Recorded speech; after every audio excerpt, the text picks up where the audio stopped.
Yo, Atlas speaking, and welcome to part 4 of What If I Was Reborn into the world of Avatar as the Prince Zuko and took over the world. Let the tale begin. Chapter 61, Threads Tighten.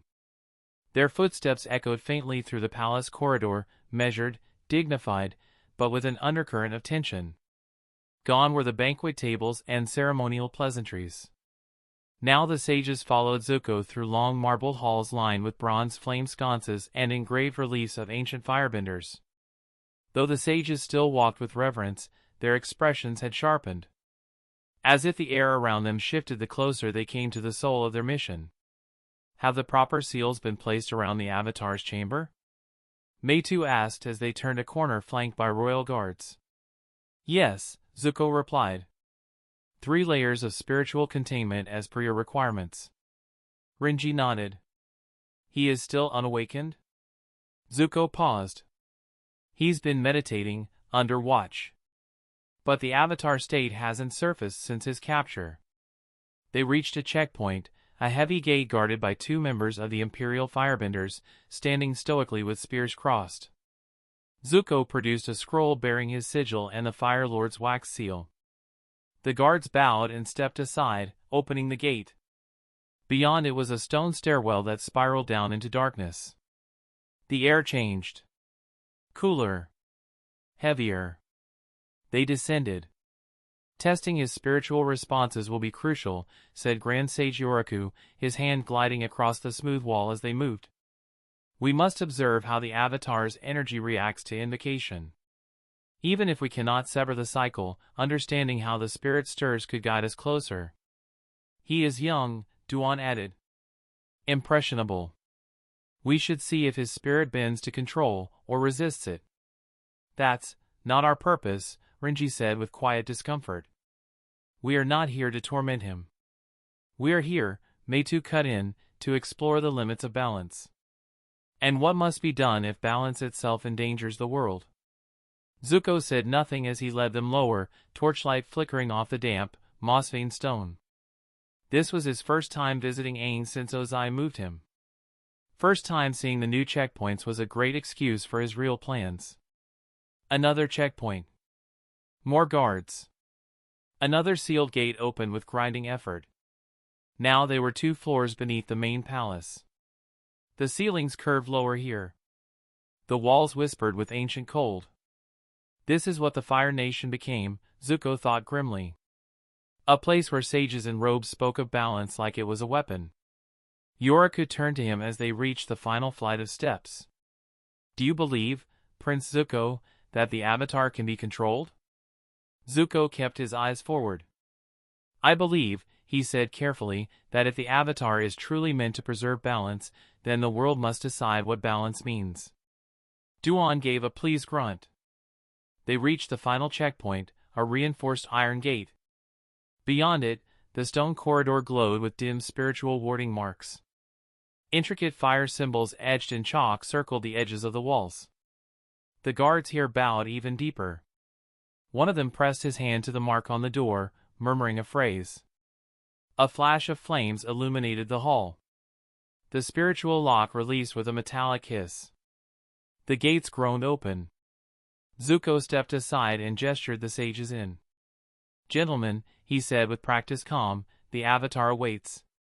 They passed through, one by one, their eyes scanning the containment sigils, the still air, the quiet hum of suppressed energy. Zuko followed last, his expression unreadable. Tomorrow, he reminded himself. They begin their rituals. And I'll begin mine. Let's see who manipulates who. The final chamber was colder than the stairs had promised. The light here came from embedded flame crystals, dim and unnatural, casting long, jagged shadows across the stone floor. A series of glowing red runes pulsed along the perimeter of the room, containment symbols layered atop ancient wardings carved directly into the basalt. It wasn't a prison. It was a cage. A spiritual vault. Zuko stepped through the threshold last, silently scanning every corner of the room. 6 guards. All Fire Nation elite, not standard palace patrols. Their armor bore the stylized phoenix emblem, Ozai's personal crest. He didn't recognize two of the guards. That worried him. Aang was never this heavily guarded before. Earlier in the arc, he had been kept in one of the lower sanctuaries of the outer temple, watched by 3 soldiers and 1 spiritual handler and a few minor checkpoints, none of whom seemed particularly devout or competent.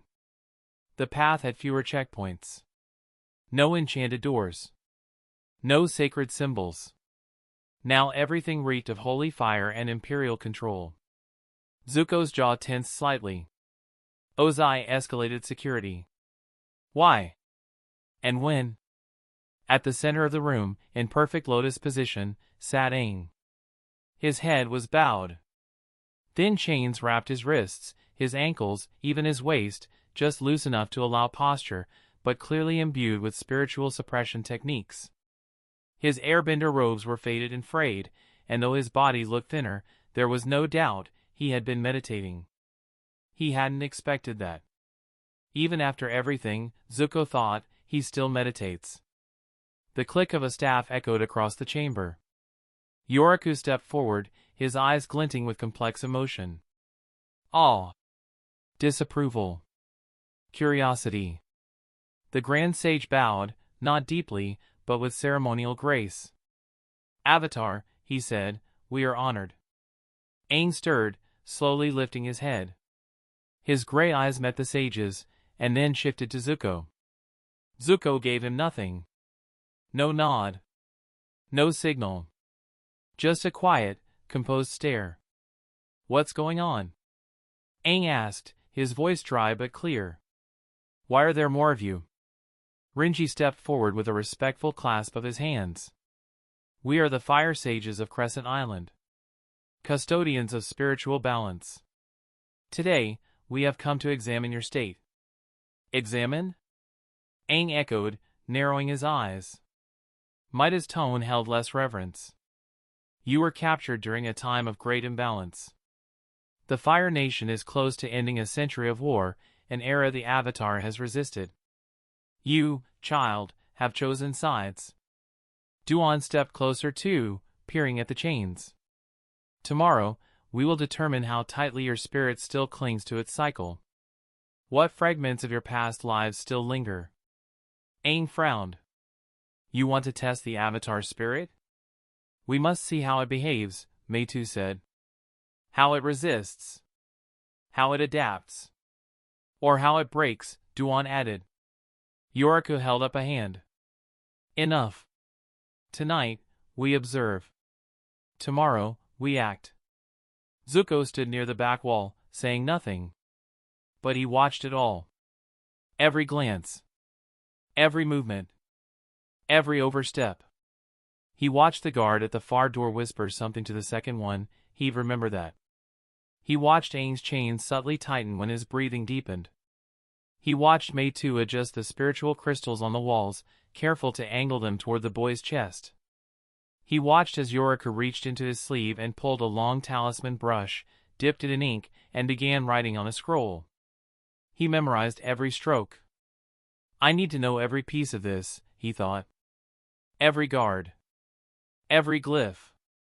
Every phrase. Because tomorrow, the sages would try to peel open the soul of the Avatar. And Zuko had to be ready to stop them, without being seen. Aang's gaze flicked to him once more. Zuko, he said, soft but weighted. Why are you here? Zuko didn't answer. He couldn't. Not yet. The imperial dining salon reserved for princesses was quieter at night. A cascade of red paper lanterns hung from the high arched ceiling, casting a warm glow over lacquered blackwood and gold-rimmed porcelain. The air smelled faintly of roasted ginger and jasmine oil. Azula sat upright at the center of the table, picking slowly at her food. She wasn't really eating, just moving pieces of grilled sea eel around with her chopsticks, one eye twitching every time a plate clinked too loud. Ty Lee sat across from her, legs folded beneath her in that perfectly upright posture of hers, eyes bright with chatter. Mai, as usual, lounged half-interested at the far end of the table, absently peeling the skin from a steamed plum with the tip of her knife. I'm just saying, Ty Lee said, bouncing a little in place, he's been really weird lately. Like, super tense. He barely even looked at me this morning when we passed him in the corridor. Zuko's always tense, I muttered without looking up. That's not new. No, Ty Lee said, shaking her head, this was different. He didn't even frown at me. He just stared. Like he was looking through me. Lucky you, I said flatly. I'd kill for Zuko to look past me. Azula's chopsticks clinked too hard against the plate. She didn't look up. He's hiding something, she said finally. Ty Lee blinked. Like what? Azula tilted her head slightly, her eyes still on her untouched food. Wouldn't you like to know? Ty Lee pouted. Azula. Don't do that royal secret thing. Mai rolled her eyes. She's doing that thing again where she hints at something dramatic and refuses to say it because we're not high enough on the totem pole. Azula's gaze lifted slowly to Mai, who didn't flinch. They stared for a beat. Then Azula smirked, just barely. Maybe I am. Ty Lee leaned forward on her elbows. But seriously. Zuko's been intense. Like he's always rushing somewhere, talking to important people, skipping training. You'd think being back from exile would make him nicer. Maybe exile made him worse, Mai offered, then added, which would be impressive. He doesn't talk to anyone, Ty Lee went on. Not even Uncle anymore. And he was actually kinda cold to me this morning. You know how I am about energy. His was ice. I don't think I've ever felt Zuko like that before. Azula's fingers twitched slightly at the mention of ice. She forced a smile.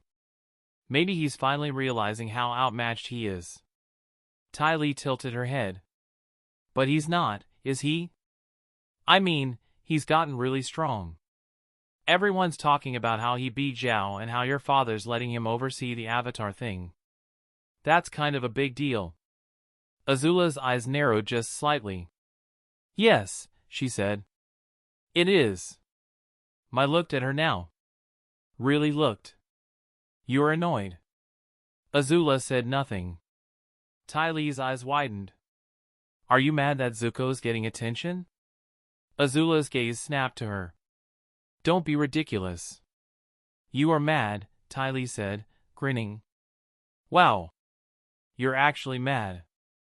Is it because he's kind of mysterious now? That thing you hate when someone doesn't tell you what they're thinking? Azula's jaw tightened.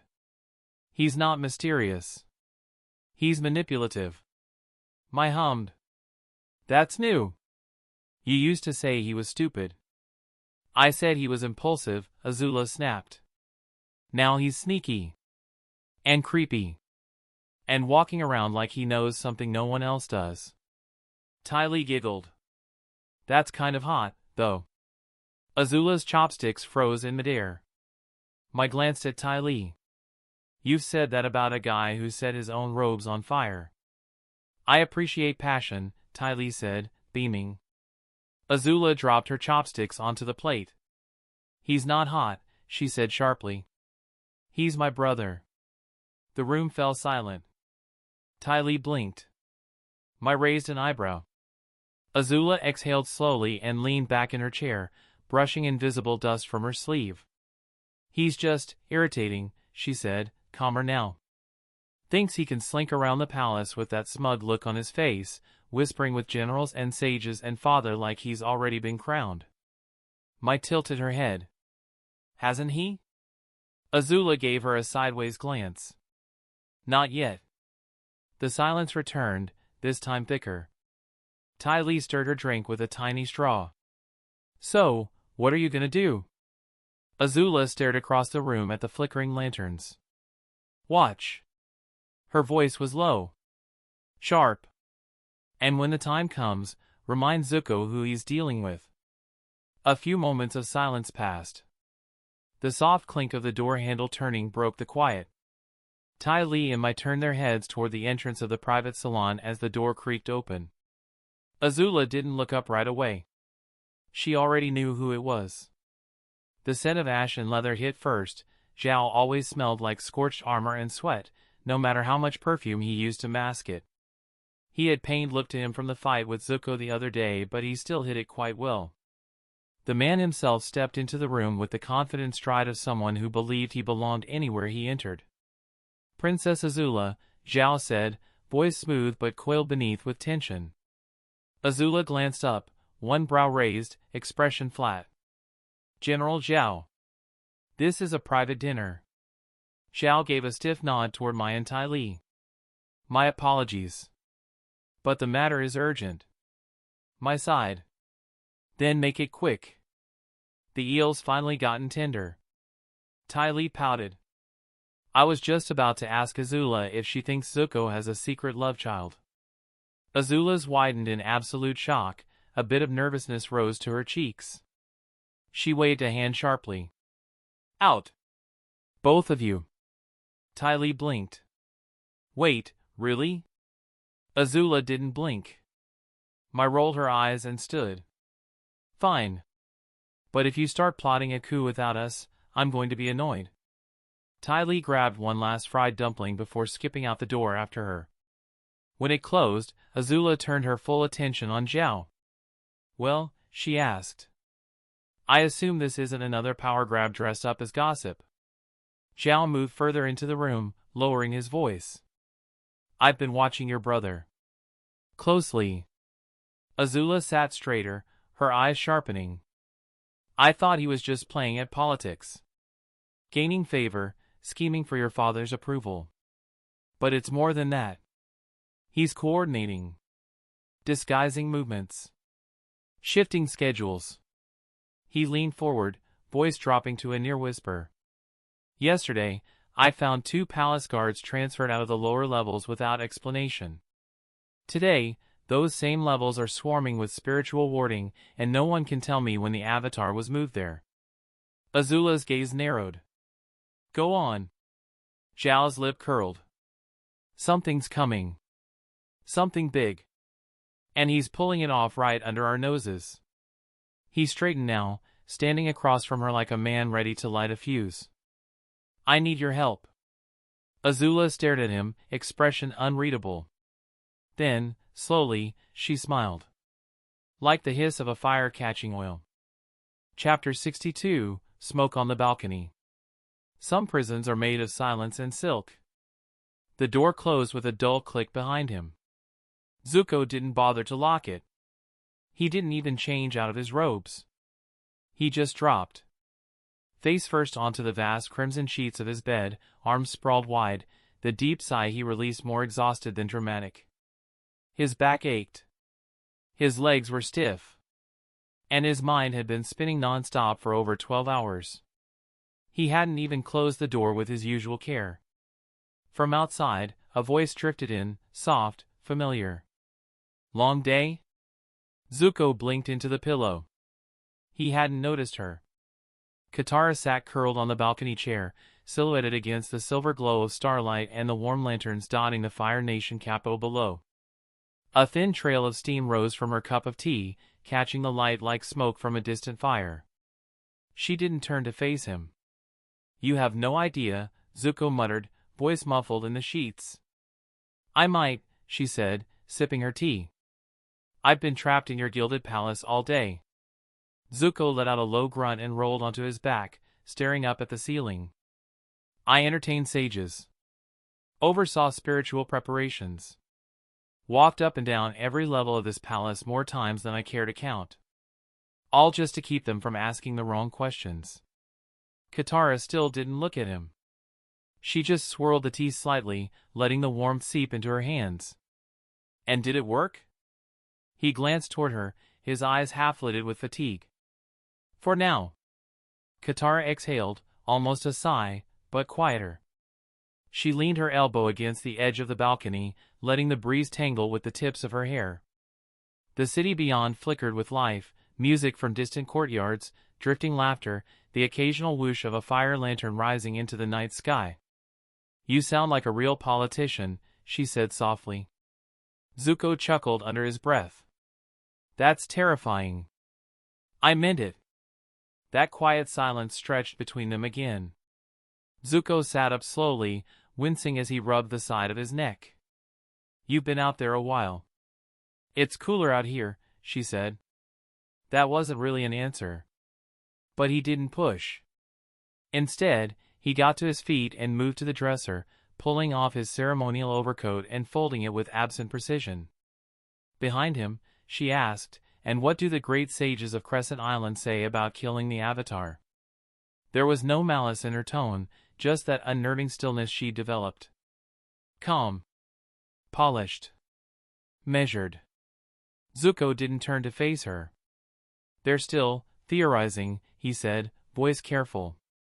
"I think they want the ritual to appear holy before it becomes a weapon." A sip of tea. The quiet click of porcelain on porcelain. "Of course they do." He turned then. She was watching the city again. There was something deeply normal about her posture, the angle of her spine, the way her shoulder leaned slightly into the chair's back. She looked like she belonged here. But her fingers were clenched a little too tightly around the cup. And that was all he needed to see. "You hate it here," Zuko said. She didn't answer. Not immediately. When she did, it wasn't a confirmation. "It's easy to forget where you are," she said. "When the lights are soft. And the tea is warm. And someone tells you when to eat and what to wear." She looked down into the cup. "And then you remember." Zuko stepped out onto the balcony, resting his hands on the railing beside her. "I haven't forgotten," he said. She finally looked up at him. And for a moment, neither of them said a word. Zuko broke the silence first. "You'll be out of here soon. That's what you said last week. This time, it's true." She studied his face carefully. Every line. Every tired blink. Then she looked back down at her tea. "How soon?" "The day after tomorrow," he said. "During my coronation." Katara nodded once. Then again. But she didn't smile. The silence that followed Katara's nod wasn't peaceful. It clung to the night air, thick with meaning, like the space between lightning and thunder. Zuko leaned forward slightly, arms resting on the railing beside her. Below them, the capital flickered like a basin of stars turned upside down, glowing with firelight, music, the pulse of a nation at peace with its own arrogance. "You don't need to worry anymore," he said, voice low. "I've accounted for the variables." Katara didn't look at him. "What variables?" "All of them." There was no pride in the way he said it. No boast. Just calm certainty. He went on, tone steady. "Your route. The checkpoints. The guards my father added since the Avatar was moved. The Fire Sage's movements. Schedules. Ritual procedures. Even which hallways are under surveillance and which aren't." He finally looked at her, waiting. Katara stared into her cup. Then gently placed it on the balcony table and leaned back into her chair. "That's a lot of thought," she said softly. Zuko gave a quiet laugh. "It has to be. Because failure means." He nodded once. "Everything falls apart." She was quiet again, but this time the silence wasn't heavy. It was fragile. Like a thread stretched between two cliffs, straining under its own weight. Zuko turned to lean fully against the railing, folding his arms over his chest. "Tomorrow," he said, "I start putting it into motion." Katara blinked. "But the coronation." "Exactly." He met her eyes then, something wry flickering behind the exhaustion. "While the Fire Nation watches me take the final step to the throne, everything else happens beneath their feet." She stared at him, trying to read the layers in his voice. But the mask held. "So you're just trusting it'll all go to plan?" "I never trust plans," Zuko said, smiling faintly. "I trust contingencies." She hated that he sounded so in control. So ready. She hated that she was relieved. Her fingers tightened slightly on the curve of the chair's arm. "And if something goes wrong?" Zuko looked up at the stars. "Then I improvise." Katara stood slowly, brushing her palms against her dress as she did. She didn't go inside. She didn't say goodnight. She just walked past him, pausing only long enough to speak over her shoulder. You really think of everything, don't you? Zuko turned his head just enough to watch her retreat into the doorway. I have to. And then she was gone, the balcony curtain swaying slightly behind her. Zuko remained at the railing, watching the capo burn with celebration in the distance. 2 nights. That's all it had to be. Zuko stepped inside moments after Katara did, the light curtains rustling softly as the night air followed him into the room. He stood there for a moment, watching her as she moved to the corner, as far from the bed as she could without appearing deliberate. She poured another cup of tea with calm, practiced motions, like she hadn't been trembling minutes ago. Katara, he said quietly. She didn't answer at first. Katara, he repeated, this time more firmly. She turned, a touch of impatience in her face, but nothing in her posture suggested alarm. Just a weariness. A familiarity. Yes? Come here. She hesitated. Then walked slowly across the room, setting the teacup down as she passed the table, stopping just a few steps in front of him. What is it now? She asked, arms crossed. Zuko studied her, carefully, without aggression. I know this arrangement between us hasn't been easy, he said. And I know it's been confusing. Complicated. Her eyes narrowed slightly. Is that what you call keeping someone prisoner in silks? Zuko didn't rise to the bait. It's more than that, and we both know it. Katara opened her mouth, but he cut her off before she could speak. I see it, Katara. In the way you look at me. In how you try not to care. In how you fail. Her arms tightened across her chest. I don't know what you think you're seeing. Yes, you do, he said firmly, stepping closer. You hate me. You hate what I've done. But part of you doesn't want to let go. Katara scoffed. You're delusional. Am I? She looked away. Zuko tilted his head, voice quieter now. You have told me more than once that you wanted to go home. That you wanted to leave this place and never look back. I still do, she snapped, but the edge wasn't as sharp. He nodded slowly. And in 2 days, you will. You, your brother, and the Avatar. You'll leave, and this entire facade will end. Katara looked back at him sharply.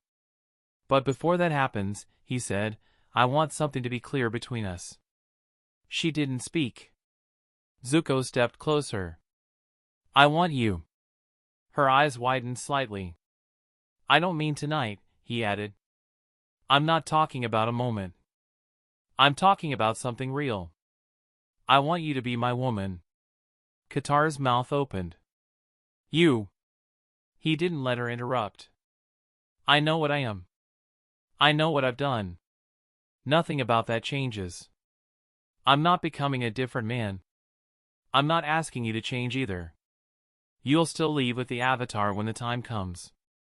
I need you with guys together. This doesn't change that. She stared at him like he'd lost his mind. You want me to agree to, what? Be with you? While you're sending me away? Yes. She shook her head. You're insane. No, he said calmly. I'm honest. I want you. I trust you more than I have realized. You know what I'm capable of. You've seen me at my worst. And to be honest, I have been holding back. I want you to be prepared for the fact that you haven't even seen anything yet. I didn't have a choice. You always had a choice, he said. You're not a prisoner, not really. Not with me. She looked at the floor, her throat tight. I don't know what to do with this, she whispered. You terrify me. You confuse me. And sometimes she cut herself off, furious with herself for even going that far. Zuko stepped back, giving her space. I'm not asking you to say anything now, he said. You have until the morning of the coronation. Then I'll have my answer. She didn't move. He turned away, rubbing his eyes, then tugging off his outer robe with exhausted hands. I'm tired, he muttered. He moved to the bed, not bothering with food, with talk, or with ceremony. Just collapsed onto it, flat and face down, like someone who had carried the weight of too many masks too long. From across the room, Katara stood frozen in place, her hands clenched into fists at her sides. She didn't say goodnight. And he didn't ask. Chapter 63, Beneath Smoke and Ice. Love does not erase the scars of war. Katara sat by the window long after Zuko's breathing had settled into the slow, heavy rhythm of exhausted sleep. The moon hung high over the capital, silvering the tiled rooftops and bathing the palace gardens in ghost light. Far below, the city's pulse slowed, the music dulled, the laughter faded, the fire lanterns guttered into ash. But her thoughts refused to quiet. What is he really planning? Zuko, no, Prince Zuko, had manipulated and calculated from the moment she met him. He had threatened, cajoled, blackmailed, and protected with equal measure. He had stood between her and death more than once, and yet he wore cruelty like armor, as easily as he wore those crimson robes. I have feelings for him. The thought came unbidden, raw, and humiliating. But it was true. It clung to her skin even now, a heat she couldn't shake. Still, no amount of confusion could drown out the other truth, the older, deeper one. I hate him. I hate them. The Fire Nation had taken everything. Her mother's laughter, silenced by a raid. Her father, forced to leave their battered village behind to fight in a war they hadn't asked for. The Southern Water Tribe, reduced to a handful of huts, a skeleton of a once proud civilization. Whole forests razed to ash. Whole cities turned into ruins. Generations of peace stolen under the iron heel of Fire Nation ambition. And yet here she was, curling beneath the sheets of a Fire Nation bed, sharing warmth, comfort, with a prince born from the very dynasty that had destroyed her world. She slid carefully into the bed beside him, the mattress dipping with her slight weight. Zuko shifted slightly but didn't wake. His breathing remained deep, even. Katara lay stiffly, her body close to his out of necessity, not choice, or so she told herself. The heat between them was tangible, oppressive. Her thoughts churned. What if this proposal of his is just another game, another ploy to manipulate me, like he's manipulated everyone else? Zuko had 1,000 plans. 1,000 faces. She had seen only glimpses of the real him, and even those glimpses left her doubting what was real and what was performance. She remembered the way he smiled at her sometimes, almost shy. The way he leaned closer, voice dropping to something softer, almost tender. The way his hand brushed hers when he thought she wasn't paying attention. None of it could be trusted. None of it changed what he was. A prince of conquest. A liar. A manipulator. A product of blood and ambition. I still don't know what he truly wants. He claimed he wanted the Fire Lord's crown, but Katara knew now, with a cold certainty, that Zuko's ambitions didn't end with a throne. There was something larger behind his eyes. Something terrifying. She glanced sideways at him in the dimness. Even in sleep, he looked guarded. As if he was dreaming of strategies and battles and betrayals. What if getting me to care was just another piece on his board? Another pawn? And yet Aang trusted him. Despite everything, despite the chains, despite the threats, Aang trusted Zuko in a way she couldn't fully explain. Maybe it's because they know something we don't. Maybe that was why Zuko was risking so much to get Aang away from the capital. Why he played this dangerous game while smiling at generals and sages and servants. Katara pulled the blankets higher, trying to wrap herself in warmth not born of Fire Nation silk. The thoughts blurred at the edges of her mind as exhaustion finally pulled her downward, into a restless sleep. But even in dreams, the battle raged on. Morning light seeped gently through the embroidered curtains, streaking the polished wood floors with pale gold. Katara stirred first, blinking against the light. She shifted, feeling the familiar weight of the blanket, the subtle heat radiating from the body beside her. For a few moments, neither of them moved. The memory of the night before hung heavy between them. But Zuko, when he finally opened his eyes, simply pushed the covers back and rose without a word. His movements were casual, practiced, almost indifferent. As if nothing had happened. As if the storm raging between them hadn't even stirred the surface. Katara sat up slowly, drawing her knees to her chest beneath the blanket. The awkwardness between them was a living thing, thick in the air, buzzing just under the surface of every breath. Zuko stretched his arms overhead with a grunt and cracked his neck. He turned toward her, voice calm and even. "You should go speak with Sokka." Katara blinked, caught off guard. "He's already been informed of his role in the plan," Zuko continued. "But it would be better if you checked in with him personally. I won't have much time today." She swallowed, masking her emotions behind a nod. "All right." Zuko moved toward the side door leading to his private bath, stripping off his sleeping robes as he went. "The final hour approaches," he said, almost absently. "For now. I'll take a bath. Then meet with G about the other preparations." He disappeared through the door, leaving her sitting there in the bed, feeling vaguely abandoned, and irrationally angry at herself for feeling that way. It was nearly half an hour before the door swung open again. Katara glanced up automatically. And froze. There he stood, Zuko, fully dressed in his Fire Nation exile armor, the very same she had first seen when he descended upon her village like an omen of death. The same black and deep crimson tunic, layered and edged in harsh angular cuts. The heavy, broad-shouldered armored mantle draped over him, outlined with dark red piping. His belt was a thick, square-buckled strip of dark leather, cinching the armored skirt that split in the front for movement. His pants were a muted brown, tucked neatly into shin-high, black and red armored boots. His arms were braced with long wrist guards, the crimson pattern etched like claw marks over burnished bronze. And from his crown, his black hair, tied tightly into a topknot, fell into a sharp, severe tail. Even the golden trim along his collar gleamed faintly under the morning sun. Katara's stomach twisted painfully. The memory crashed into her unbidden, the terror of seeing that very armor standing at the prow of a Fire Nation ship, fire roaring behind him, eyes like molten coals as he demanded the Avatar's surrender or her village would burn. She had hated him then. Feared him. And now, standing in the same armor, he didn't seem like the boy who had bared his soul to her. He looked again like the enemy. Like the nightmare. How much has changed, and how much hasn't? Her throat felt dry as she forced herself to speak. "You haven't worn that since we got here," she said, voice tighter than she intended. Zuko finished adjusting the gloves at his wrists and gave her a faint, unreadable smile. "Today is a day of action, Katara," he said. "This outfit is an outfit of action." She stared at him, heart hammering.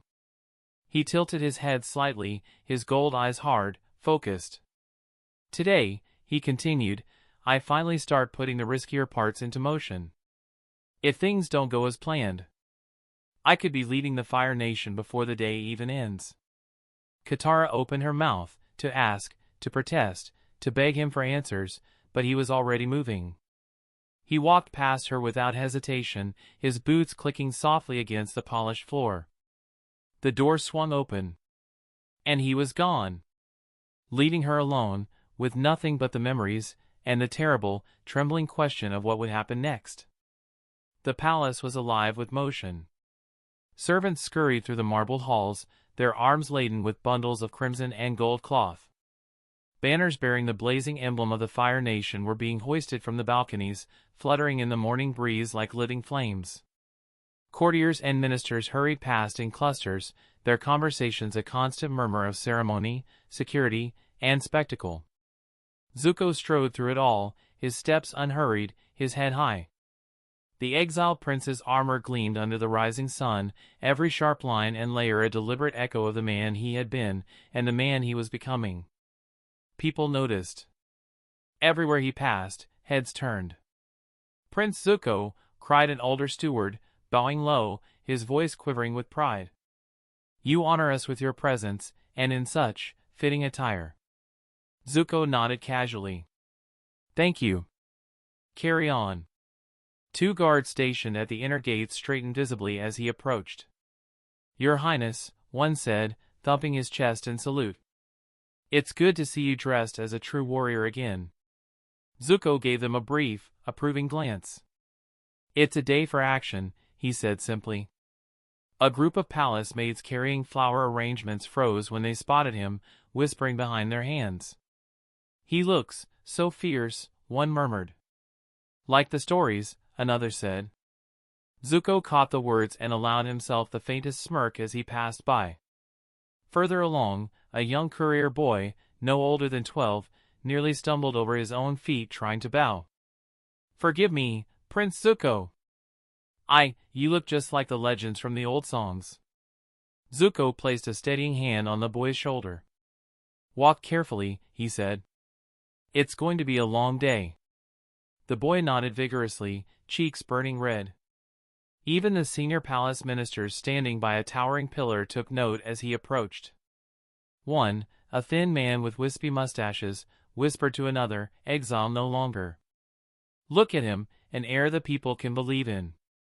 Zuko passed them without acknowledgement, but the words stoked a quiet fire in his chest. The armor mattered. It wasn't just for show. It reminded everyone, himself included, of what had been fought for.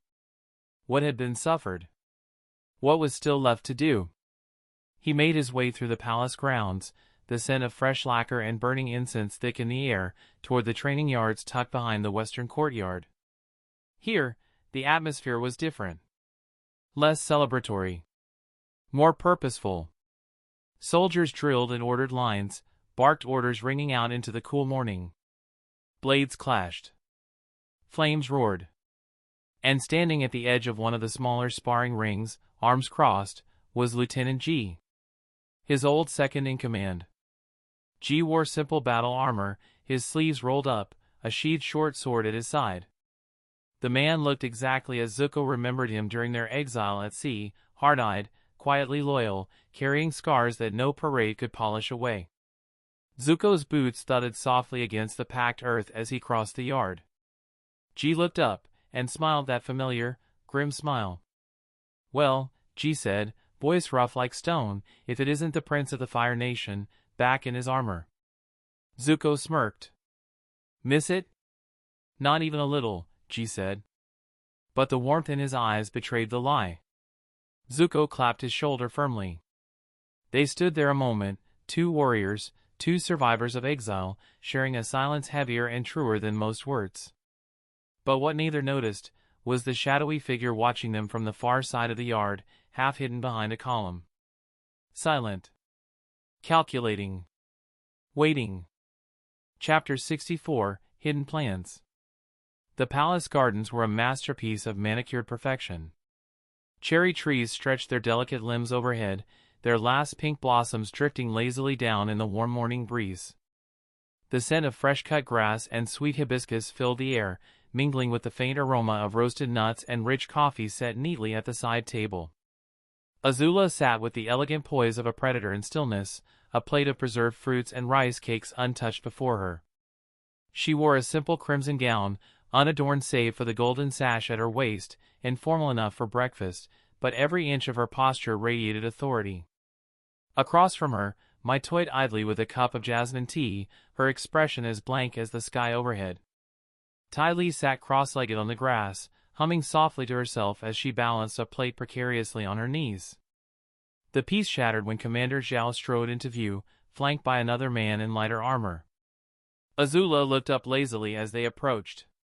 Her sharp eyes immediately caught the slight hitch in Zhao's step, the way he moved stiffly, as if every breath was measured to avoid pain. Bandages peeked out from under his high collar, just visible at the neckline. Zhao bowed stiffly at the waist. "Princess Azula," he said. His voice was steady, but there was a rasp in it, as if even speaking too loudly would strain him. Azula inclined her head slightly, a queen acknowledging a pawn. "And you brought a guest," she said coolly, glancing at the younger man behind him. Zhao straightened. "Lieutenant Tao, Princess. One of my most reliable officers." Tao bowed deeply. "It is an honor, Your Highness." Azula waved her hand with mild impatience.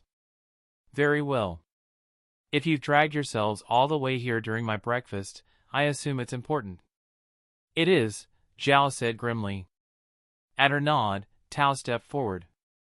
The prince, he began carefully, was seen meeting with one of his officers this morning. A Lieutenant G. Azula's eyebrow twitched slightly upward. Go on.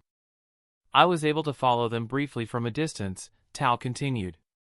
But due to the coronation preparations, I couldn't get close without drawing suspicion. I didn't hear much, but I heard enough. Zhao leaned in slightly, eager. Tao hesitated, glancing between them. They were discussing something set to happen during the coronation. Something about timing and a name. Aang. Zhao frowned deeply. Who the fuck is Aang? There was a beat of awkward silence. Azula sighed heavily and leaned back in her chair, one hand pinching the bridge of her nose. Aang, she said slowly, is the name of the Avatar, you idiots. Tao paled slightly. Zhao's frown deepened into a scowl of embarrassment. Azula tapped her fingers lightly against the side of her teacup. Her mind raced ahead, fitting the pieces together.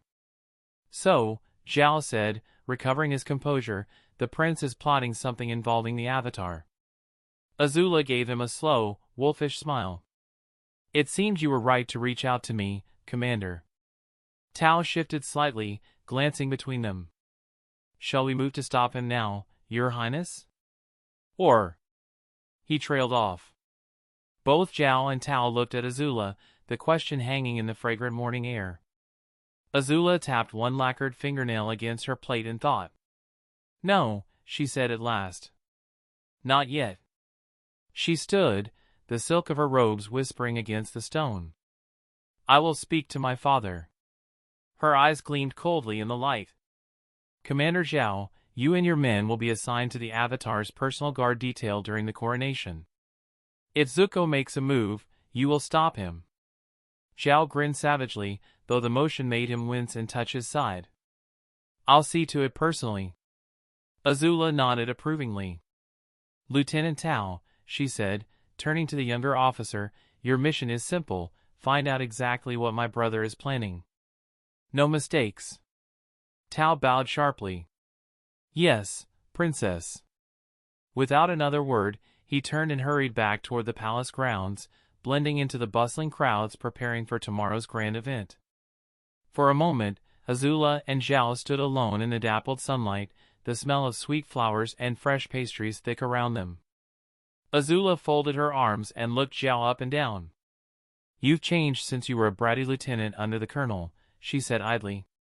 So has he, Zhao muttered, grimacing as he adjusted his bandages. Prince Zuko. She tilted her head, studying him. Tell me, she said, her voice low and amused. You fought him. Twice now. What do you think? Zhao's mouth twisted into something that was neither quite a smile nor quite a snarl. The first Agni Kai, he said, voice rough. He played me like a flute. Behaved exactly as I expected, brash, reckless, stupid. Easy to underestimate. And now, she prompted. Zhao looked away toward the gardens, watching a breeze tug petals from the cherry trees. When I learned he captured the Avatar only days after he left my base, I realized the truth. Azula said nothing, letting him speak. Zuko's exile changed him, Zhao said. Those years in the world, surviving pirates, earthbender mercenaries, desperate men. Fighting and bleeding without palace guards or safety nets. He chuckled darkly. The fire lured through the boy into the deep end of the sea.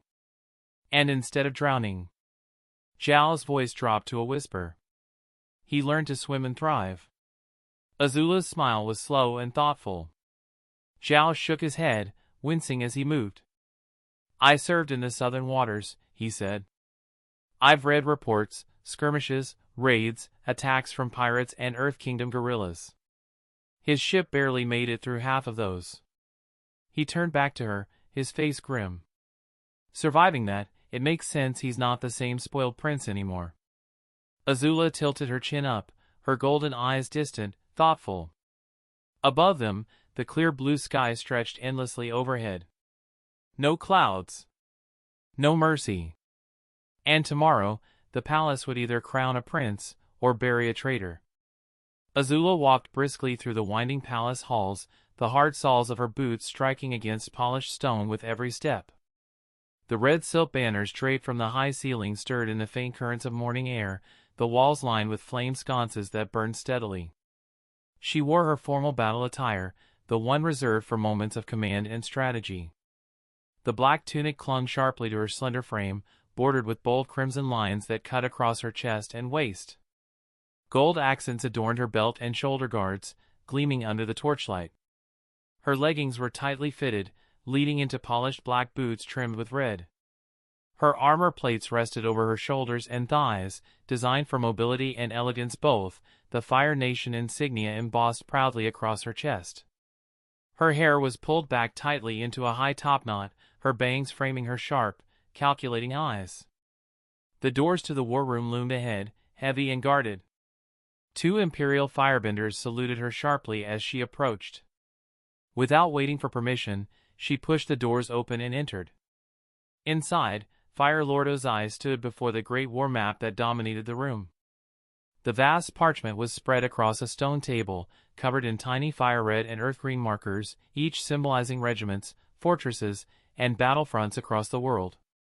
Ozai looked much the same as ever, towering and imperious in his black and crimson royal armor, the golden phoenix emblem crowning his chest. His long black hair fell past his shoulders in sleek waves, held back from his severe face by a small golden crown. His sharp beard framed his mouth perfectly, giving him an air of brutal authority, every line of his body radiating power. He glanced up as she entered, and a thin smile touched his lips. "My daughter," he said smoothly, "to what do I owe this visit?" Azula bowed slightly, the gesture just formal enough to pass. "I come with concerns, Father," she said. "Concerns for the coronation tomorrow." Ozai's dark eyes gleamed with amusement. "Concerns," he repeated. "I would have thought you would be too busy fuming about your brother's crowning." Azula's jaw tightened for a brief moment before she forced a pleasant mask onto her face. "Of course I am honored," she said sweetly, "but I have heard rumors. Whispers of sympathizers of the Avatar. They may try something during the ceremony. I propose strengthening the security around the Avatar's holding chambers. As a contingency." Ozai studied her carefully, as if reading the words left unspoken. He turned back to the map, his hands clasped behind his back. "You have permission," he said casually. A wise precaution. There was a pause. The tension, invisible at first, grew thicker. "You are still upset," Ozai said, not turning. Azula's lips pressed into a thin line.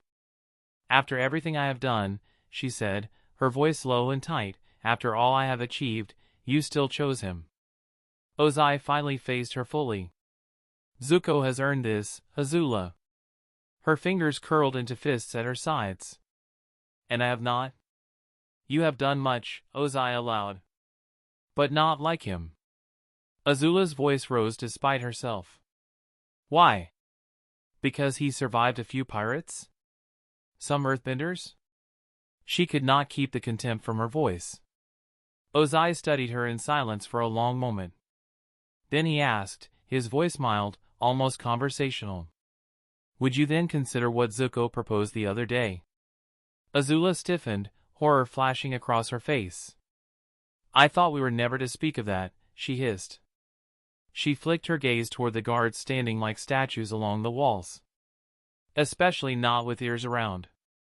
Ozai's expression did not change. His gaze drifted back to the map as if he were discussing nothing more serious than troop movements. "It seems to me," he said slowly, "that you did not dislike the idea entirely."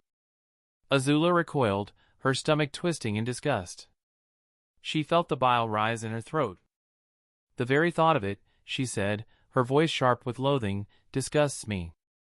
Ozai said nothing to that. He traced the path of a battalion with one finger, moving it southward. "I have not been able to stop thinking about it," he said quietly. Since Zuko spoke to me about it days ago. Before the incident. He did not say more. He did not have to. Azula turned her head slightly, unable to meet his eyes. I think your brother knows something, Ozai continued. I have noticed the changes, as everyone has. There might be a real reason he proposed it. Perhaps a threat he thinks worthy of such drastic measures. The silence in the room grew oppressive. Secondly, Ozai said, your brother earned the right to ask me for anything. Anything at all. That was the wager of the rematch with Commander Zhao. Azula turned slowly back to him, her throat dry. You mean, she said hoarsely, he could ask you to force me. She could not even finish the sentence.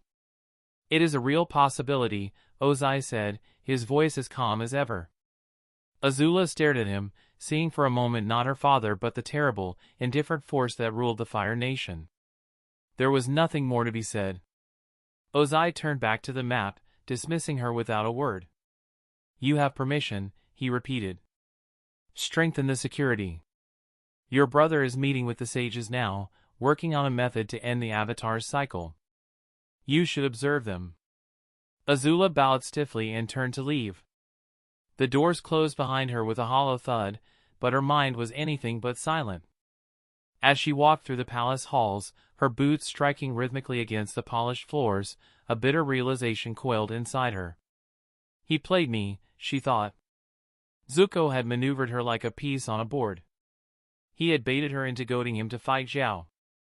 Had made it seem like her idea to humiliate him. But it was his plan from the start. To win. To claim a reward. And now, with that victory, he could ask for anything. Even her.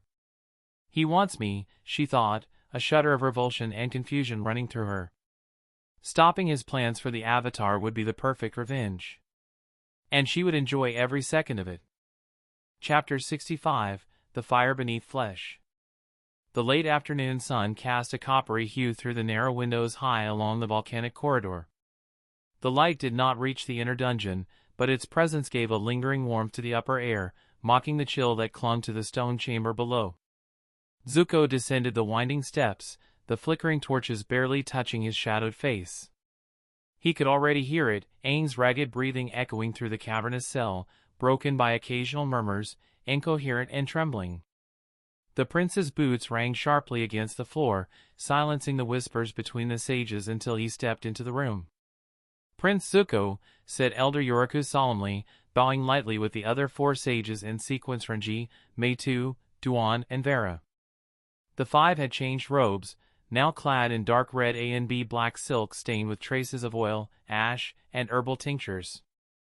A wooden table to the side bore scrolls, pestles, blood-dark bowls, and small phials that shimmered green and silver. He's still conscious? Zuko asked as he approached the iron-wrought cage where Aang hung limply in spirit-wrought chains, his wrists and ankles suspended just high enough to prevent rest. His tunic was soaked through with sweat, he looked pale, his lips chapped and cracked. But his eyes were open, half-lidded, fevered, and locked on Zuko the moment he stepped close. Zuko, Aang rasped. Please, let me go. Zuko did not reply at first. Instead, he turned to the sages. You're sure these procedures won't trigger the Avatar state? We are not sure of anything, Yoriku said. But we are cautious.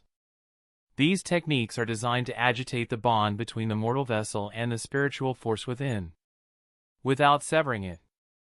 We hope to learn how far the spirit has fused with the boy, whether he is merely the vessel, or something more. Zuko's face remained unreadable, but his voice cut sharp through the stale air. If you trigger the state, if it breaks through, the chains won't hold him. This cell won't protect you. I've seen what the Avatar can do when pushed. I've seen what he did when I tried to kill him. He glanced at Aang again, eyes sunken, yet gleaming with a dim, smoldering light. And if he becomes that again, none of you will survive. The sages exchanged tense glances. Then Meitu nodded. Then we shall proceed with caution. Renji will begin. Renji, the youngest of the group, stepped forward, cradling a rounded glass vial filled with a shimmering, milky substance. "The white ember draught," he explained. "Distilled from the heartwood of the ember lotus. This potion is a sacred relic of ancient spirits' ears. When consumed, it forces the soul into a state of rejection, spirit disjointed from flesh. If the avatar's soul is foreign, it will try to eject it. If it is fused, the reaction will be violent." Aang's head lifted slightly. "Please, don't." Renji said nothing. He uncorked the vial and approached. Two sages held Aang still as Renji poured the thick liquid down his throat. Aang gagged, struggling as the substance burned down into his core. For a moment, nothing happened. Then he screamed. It began as a cry of pain, but quickly twisted into something raw and unnatural, the pitch breaking and warping. His body spasmed violently, shoulders wrenching against his bonds as his eyes rolled upward. "His spirit's rejecting it," Renji murmured. "Watch." Suddenly, Aang's chest heaved. A thick, glowing vapor erupted from his mouth and nostrils, like luminous breath, but unnatural in color, pale blue and veined with gold. It hovered in the air for a moment before condensing and hissing against the stone like acid. His chains strained, creaking with tension. The tattoos along his arms flickered, not with the light of the avatar state, but with a dull, chaotic pulse, like a heart off beat. Zuko stepped forward instinctively. "End it." Renji hesitated. He must expel it fully or the backlash. "End it!" Zuko barked. Meitu moved fast, plunging a silver needle into Aang's neck. The reaction was instant. Aang slumped, unconscious again. The mist vanished in an instant, drawn back into his body or the void. The sages were quiet for a long moment. Finally, Renji turned to the others. He expelled it, but not entirely. That spirit, it didn't reject the boy. It fought to remain. Zuko folded his arms. He didn't just survive it. He resisted it. This wasn't a test. It was a declaration. The spirit chose him. Yoriku's face grew grim. Then the second test may bring us closer to the truth. And closer to danger. The sages were silent. The final ritual had failed. Not violently, not dramatically, just, completely. No reaction. No rejection. No visible change. Rava was buried too deep, or too well bound. The Avatar boy had neither awakened nor resisted. "This proves nothing," Shun muttered, pacing. "It proves everything," Zuko replied coolly. "You couldn't reach deeper because he's not something you reach. He is him. You've been prodding a spirit that doesn't want to be separated." Before Renji could respond, the heavy doors at the edge of the chamber burst open. The guards stiffened. Boots clanged in unison down the stone steps.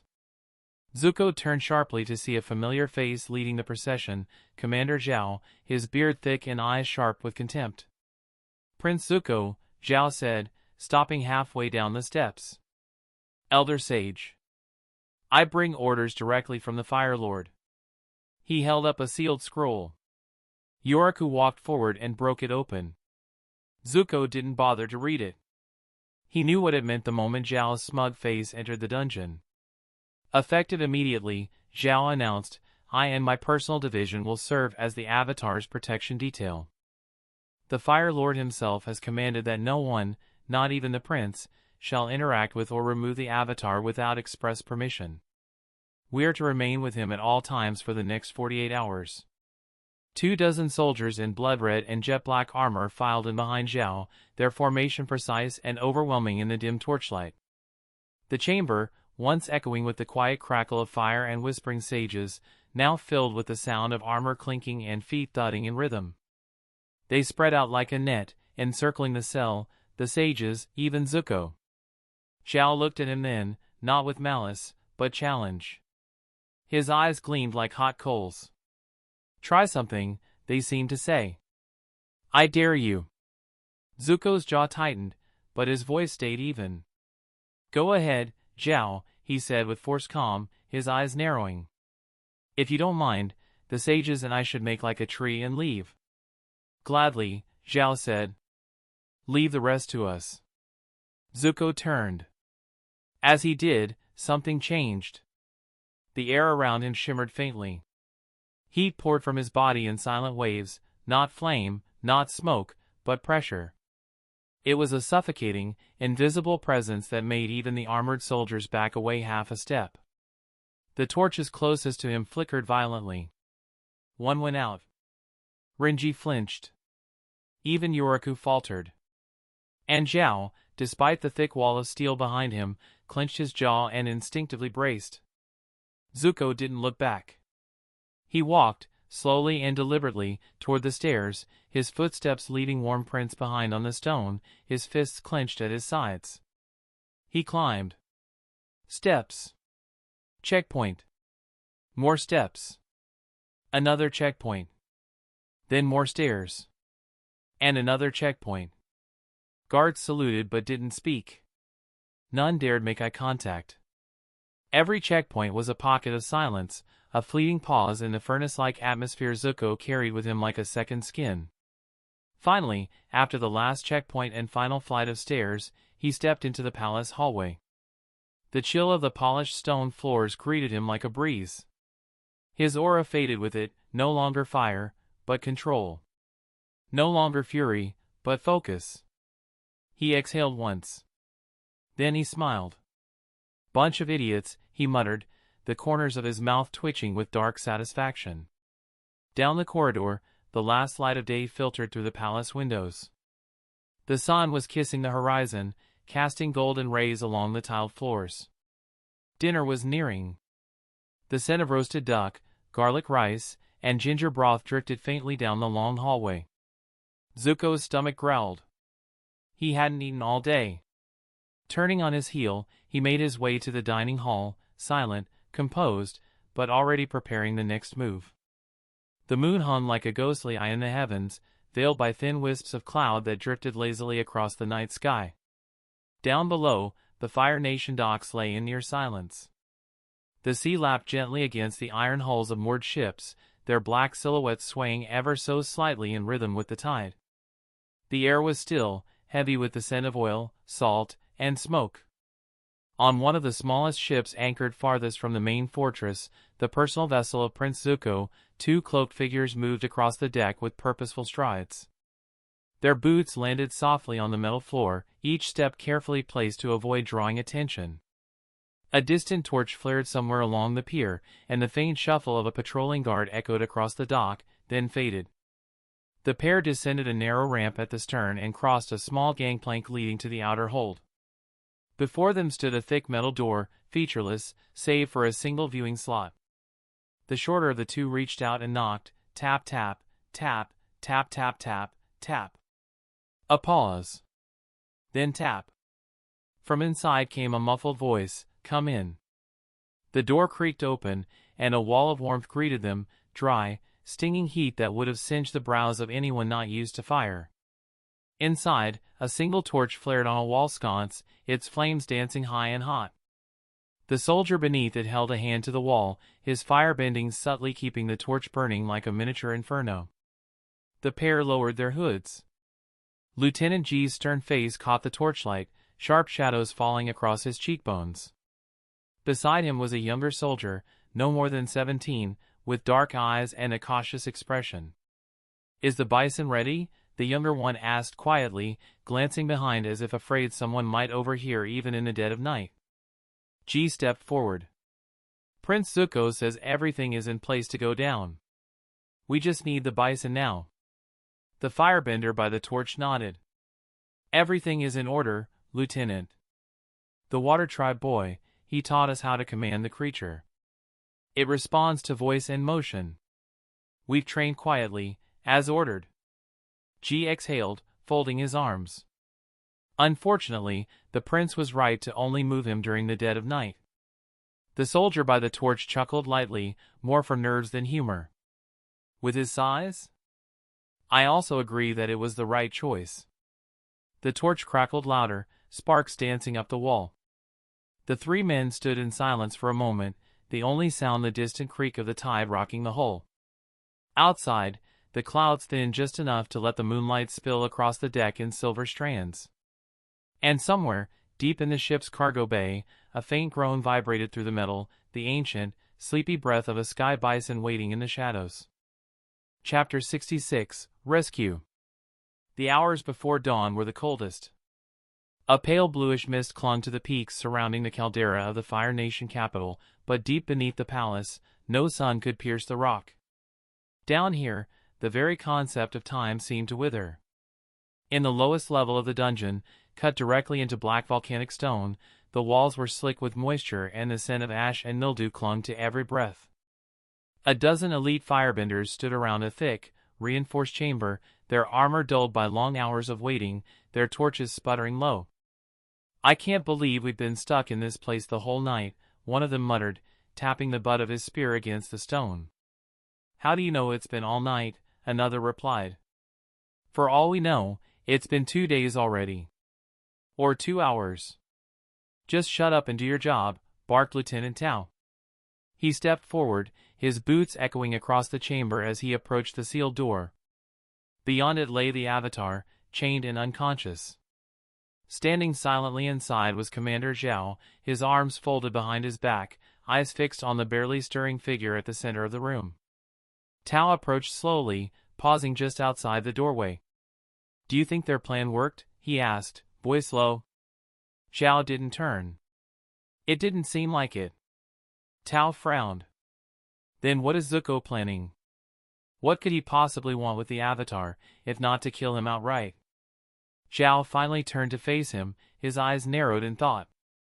"That's what I can't figure out. He's very secretive, gone behind the Fire Lord's back. Maybe the Avatar is like some artifact." Both men fell silent, staring at the boy chained to the stone platform. Aang's body was limp, still pale from the effects of poison and confinement, his head slumped low. "I guess you guys don't know the prince like I do," came a gruff voice from him. Before Zhao or Tao could react, Aang stirred. He groaned, head lifting slightly. His eyes fluttered open, first unfocused, then suddenly sharp. Zhao smirked. "Well, look who's finally awake," he sneered. Boom! A massive shockwave of fire exploded from the entrance, knocking both Zhao and Tao off their feet. They flew backward like rag dolls, slamming into the far wall with a crack and collapsing to the floor, unmoving. 4 men stepped through the smoke, their movements swift and silent. The hallway behind them was a mess of crumpled bodies, 20 of the 24 guards taken down without a sound by those 4. Each of the newcomers wore the armor of Palace Elite, but it was clear now, these were no loyal soldiers. One of them, tall and broad-shouldered, strode to the center of the chamber and knelt beside Aang. With a sharp tug, he peeled off the false beard glued to his face. "Are you okay, Aang?" he asked, his voice cutting through the tension like a knife. Aang blinked. "Sokka? Took you guys long enough." "We had to avoid getting suspicion of the real Zhao's men," Sokka said, not without a grin. "Be glad you're still breathing." "Just get me out of these chains," Aang groaned. Another of the rebels approached, pulling out a ring of stolen keys. With practiced hands, he unlocked the shackles binding Aang's wrists and ankles. The metal clattered to the floor as Aang slowly sat up, rubbing at the angry red marks on his skin. He tried to stand but faltered. Sokka caught him, slinging one of Aang's arms over his shoulders. "Whoa there. I got you." The leader of the group, his face still hidden under a soldier's helm, walked past Aang to the far end of the chamber, where the wall of dark volcanic rock loomed. He turned to one of the others. "Sulun. Do your thing." A mountain of a man stepped forward, dropping into a low stance. The air around him shifted, and he placed one hand against the stone. "About 100 meters beyond this wall," the leader said, "is our escape route from the caldera. No one knows it exists. Let's keep it that way." Sulun took a deep breath. He moved toward the earthen wall with swift purpose. He widened his stance, left foot planted firmly behind, right foot slightly ahead. His knees bent, arms spread in a sweeping arc before dropping to his sides. With a sharp stomp and a dual punch forward, the ground rumbled as the wall ahead cracked and shifted. A long, narrow tunnel was revealed, dark, damp, and sloping slightly downward, as if burrowed hastily. The stale air rushed out with the scent of moss and iron-rich stone. "Where's Katara?" Aang asked weakly, his voice rasping from thirst and fatigue. "She'll meet us at the rendezvous point," the leader, Kyujin, replied without turning, his tone steady but clipped.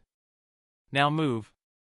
Just as Sulan turned to seal the tunnel behind them, a burst of searing fire shot through the air and singed the wall near his hand. He recoiled instantly, barely avoiding serious burns. "We have to move, now!" Kyujin shouted, drawing his blade as he motioned forward. Sulan took the lead again, his hands pressing into the walls of the tunnel, shifting the earth ahead with practiced precision. Rocks parted. Loose soil rippled. Their path continued forward with every bending motion he made. Behind them, the distant voice of Commander Zhao echoed down the tunnel. "Stop them!" "I said stop."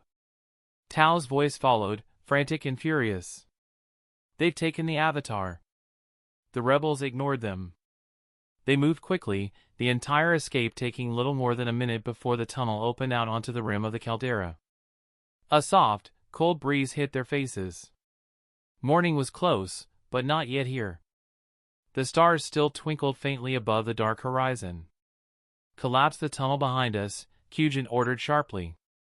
Sulan stepped forward and took a stance, his feet planted wide and firm, knees bent, arms spread out like tree trunks.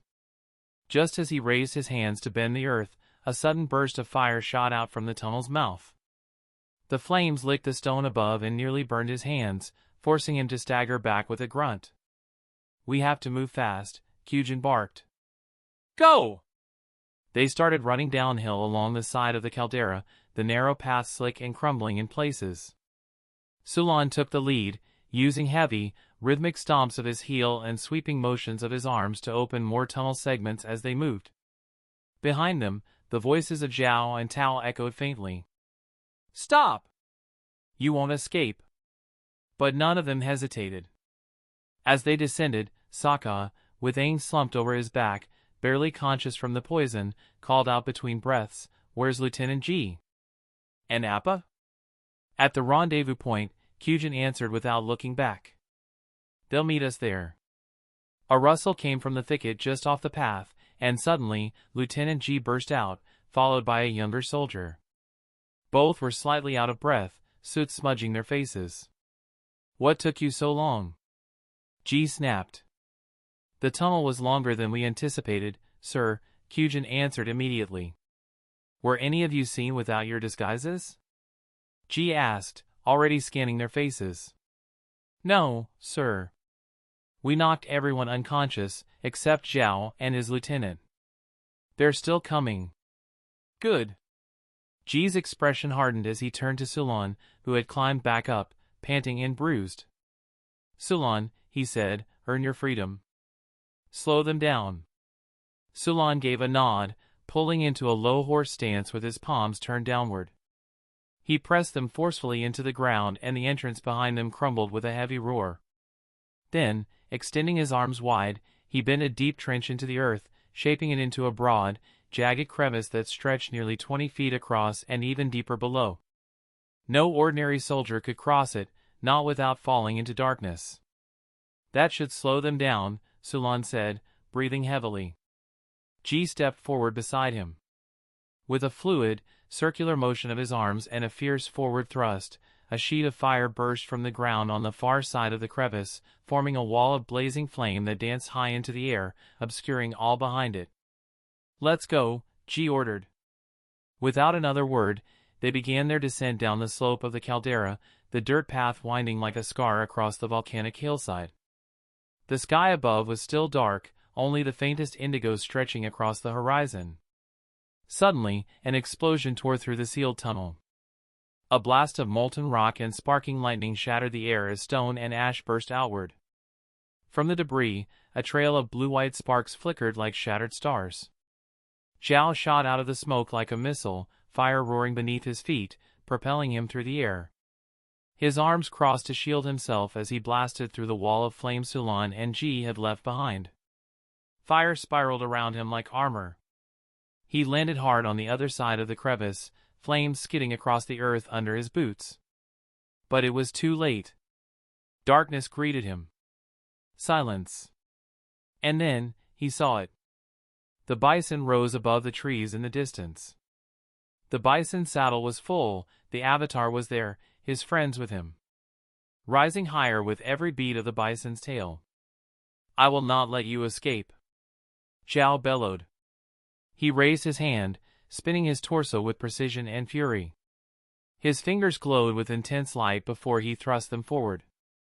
A bolt of lightning cracked through the sky like a divine spear, but the bison turned just in time, the arc missing by inches. No! Zhao roared. He threw his head back and launched a towering plume of flame into the air, a burst of rage and power that lit the morning sky just as the first sliver of sun crested the horizon. But the sky answered only with silence, as the avatar disappeared into the clouds. Chapter 67, Consequences. The first rays of morning light painted the stone balcony in a golden sheen. Prince Zuko lay still beneath the silken sheets, his eyes open, staring up at the high ceiling of his chamber. The sheets beside him were cool and undisturbed.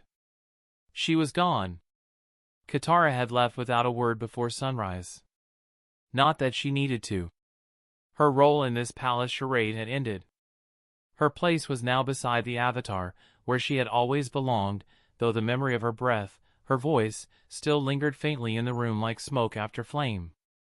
He exhaled and sat up, letting the sheets fall off his bare chest. The early autumn air swept through the open balcony doors, and he welcomed the chill against his skin. Dressed only in crimson fire silk shorts, he stood and walked across the polished floor to the balcony. Out there, the Fire Nation stretched before him. The capital still slept in places, but in the courtyard below, faint activity stirred. Today was the day. He had survived the night. A smile curled on his lips as he leaned against the rail, letting the breeze ruffle his unbound hair. His plan had gone off, or at the very least, it hadn't failed. Then, a firm knock interrupted the quiet. "Come in," he called over his shoulder. The chamber doors opened and in stepped two Imperial firebenders. They wore the full regalia of the Fire Lord's personal guard, deep crimson armor with black edging, the breastplates adorned with golden flame crests, heavy layered shoulder pauldrons, and obsidian gauntlets and boots. Their faces were hidden behind red-plated masks with angular cheek guards and a central flame motif. The masks' three-pointed crests rose like stylized horns, with white-painted eyes glaring blankly beneath them. They looked like walking monuments to discipline. "Prince Zuko," one said through the modulated voice of the mask. "You are requested to accompany us." Immediately. Zuko didn't flinch. He turned from the balcony with a dry smirk. "Of course. Let me get dressed." They waited without a word, statuesque by the door. He moved back into the room and opened the tall lacquered wardrobe. Piece by piece, he slipped into his uniform, a suit nearly identical to theirs in color and cut, the same heavy shoulder plating and leather-strapped armor, though his was marked with the personal sigils of the royal heir. The only difference was that he did not wear the helmet. His scarred face and gold eyes would be fully visible today. He tied his hair back into a tight warrior's tail, letting the black strands hang down just past the collar. His gloves he fastened carefully, pulling them tight before clenching his fists. Once dressed, he stepped out from the wardrobe. "Lead the way," he said. The two Imperial firebenders turned on their heels and moved, and Zuko followed, his boots echoing softly against the polished floor as they left the room behind. The doors to the war room creaked open, and Zuko stepped inside. The scent of burning incense mingled with the smoldering fire pit at the center of the long chamber. It was early, yet the room was already full. Generals, admirals, sages, and high-ranking ministers stood in quiet tension around the obsidian war table. Their eyes all turned toward him the moment he entered. He scanned the room quickly. Azula was already there, standing beside Zhao, who looked stiff and pale, his jaw still wrapped in white bandage cloth from their Agni Kai. Zuko didn't need confirmation.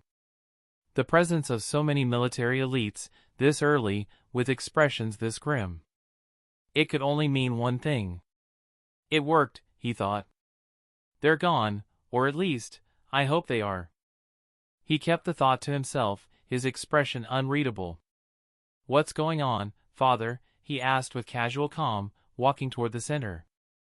Now that everyone is here, Ozai's voice cut sharply, let's begin. The Fire Lord stood behind the elevated podium at the head of the chamber, his arms folded behind his back, his face stony and rigid. The air around him felt heavier than the smoke drifting from the fire pit. Fire Lord Ozai, please believe me, Zhao began. That's enough, Ozai roared. The room fell silent in an instant. Even the fire beneath the table seemed to dull in reverence. No general dared to speak. No admiral shifted. Even the sages held their tongues. Iroha's voice broke the silence, steady and concerned. What is going on, brother? Ozai didn't look at him. Instead, he turned toward Zhao. You tell them. Zuko watched Zhao's throat bob as he swallowed. His hand trembled slightly, fingers twitching at his side. Tonight, about an hour before dawn, Zhao hesitated. The Avatar escaped. Gasps broke across the room. What? Escaped? How is that possible? Shock rippled outward. Sages turned to each other in dismay. The admiral near the back clenched his fist. A general cursed under his breath. Even Azula's face twitched slightly. Zuko stepped forward without hesitation. What the fuck do you mean the Avatar escaped, Zhao? He snapped, voice booming across the chamber. Do you have any idea what I had to go through to bring him to the Fire Nation? His words were sharp and furious. Eyes turned toward him now as he closed the distance between himself and the commander. You lose him? He demanded again. On the eve of my coronation? Zhao staggered slightly, caught between fear and pride, but Zuko didn't give him the chance to speak. I should strike you down where you stand. The room froze, the heat in Zuko's voice only matched by the fire in his eyes. And all the while, deep inside, Zuko couldn't help but enjoy the performance. Every line, every word, playing exactly as it had to. The righteous fury of the loyal prince. Now, all that was left was the fallout. Ozai's silence was crushing. He stood at the head of the chamber, his hands clasped behind his back, unmoving as the murmurs died into a heavy stillness.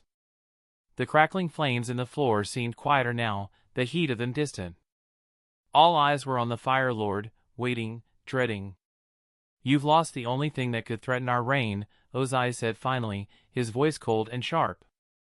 The Avatar is not a boy. He is the cycle incarnate. The balance of the world. His gaze turned to Zhao, who stood rigid and sweating beneath the firelight. To lose him, Ozai said slowly, is a disgrace. A failure of the highest magnitude. This demands consequences. A cold hush swept the chamber. Even the bravest general dared not breathe too loudly. Incompetence, Ozai continued, cannot be allowed to fester in our ranks. Not while we stand on the cusp of final victory. He raised his hand slightly, signaling the Imperial Firebenders who stood at the chamber's edge. Commander Zhao, Ozai declared, his voice booming with judgment, for gross dereliction of duty, failure to maintain a secure command, and conduct unworthy of your rank, I hereby sentence you to execution at dawn tomorrow. Zhao gasped. Fire Lord, please. Silence, Ozai snapped. He turned next to Zhao's lieutenant. Your second in command shall be stripped of all ranks and honors and dishonorably discharged from military service. He will never wear the Fire Nation uniform again. Several officers behind him shifted uncomfortably. And every man under Zhao's command, those foolish, useless guards who allowed the Avatar to vanish, shall be demoted 3 ranks and placed under probationary discipline for 6 months. Fire Lord Ozai, mercy, Zhao pleaded again, but 2 of the Imperial Firebenders were already stepping forward. Take him to await his execution, Ozai ordered, voice devoid of emotion. The masked Firebenders grabbed Zhao's arms. He resisted for a moment, but it was no use. His shouts faded as he was dragged from the chamber. Iroh stood, clearly shaken. "I still don't understand what happened," he said, turning to his brother. "It doesn't matter what happened," Ozai answered. "This level of incompetence and naivety cannot be allowed to prosper. Our enemies do not forgive mistakes." Then he turned, and every eye followed. "Isn't that right, Azula?" Her eyes widened slightly. "What do you mean, father?"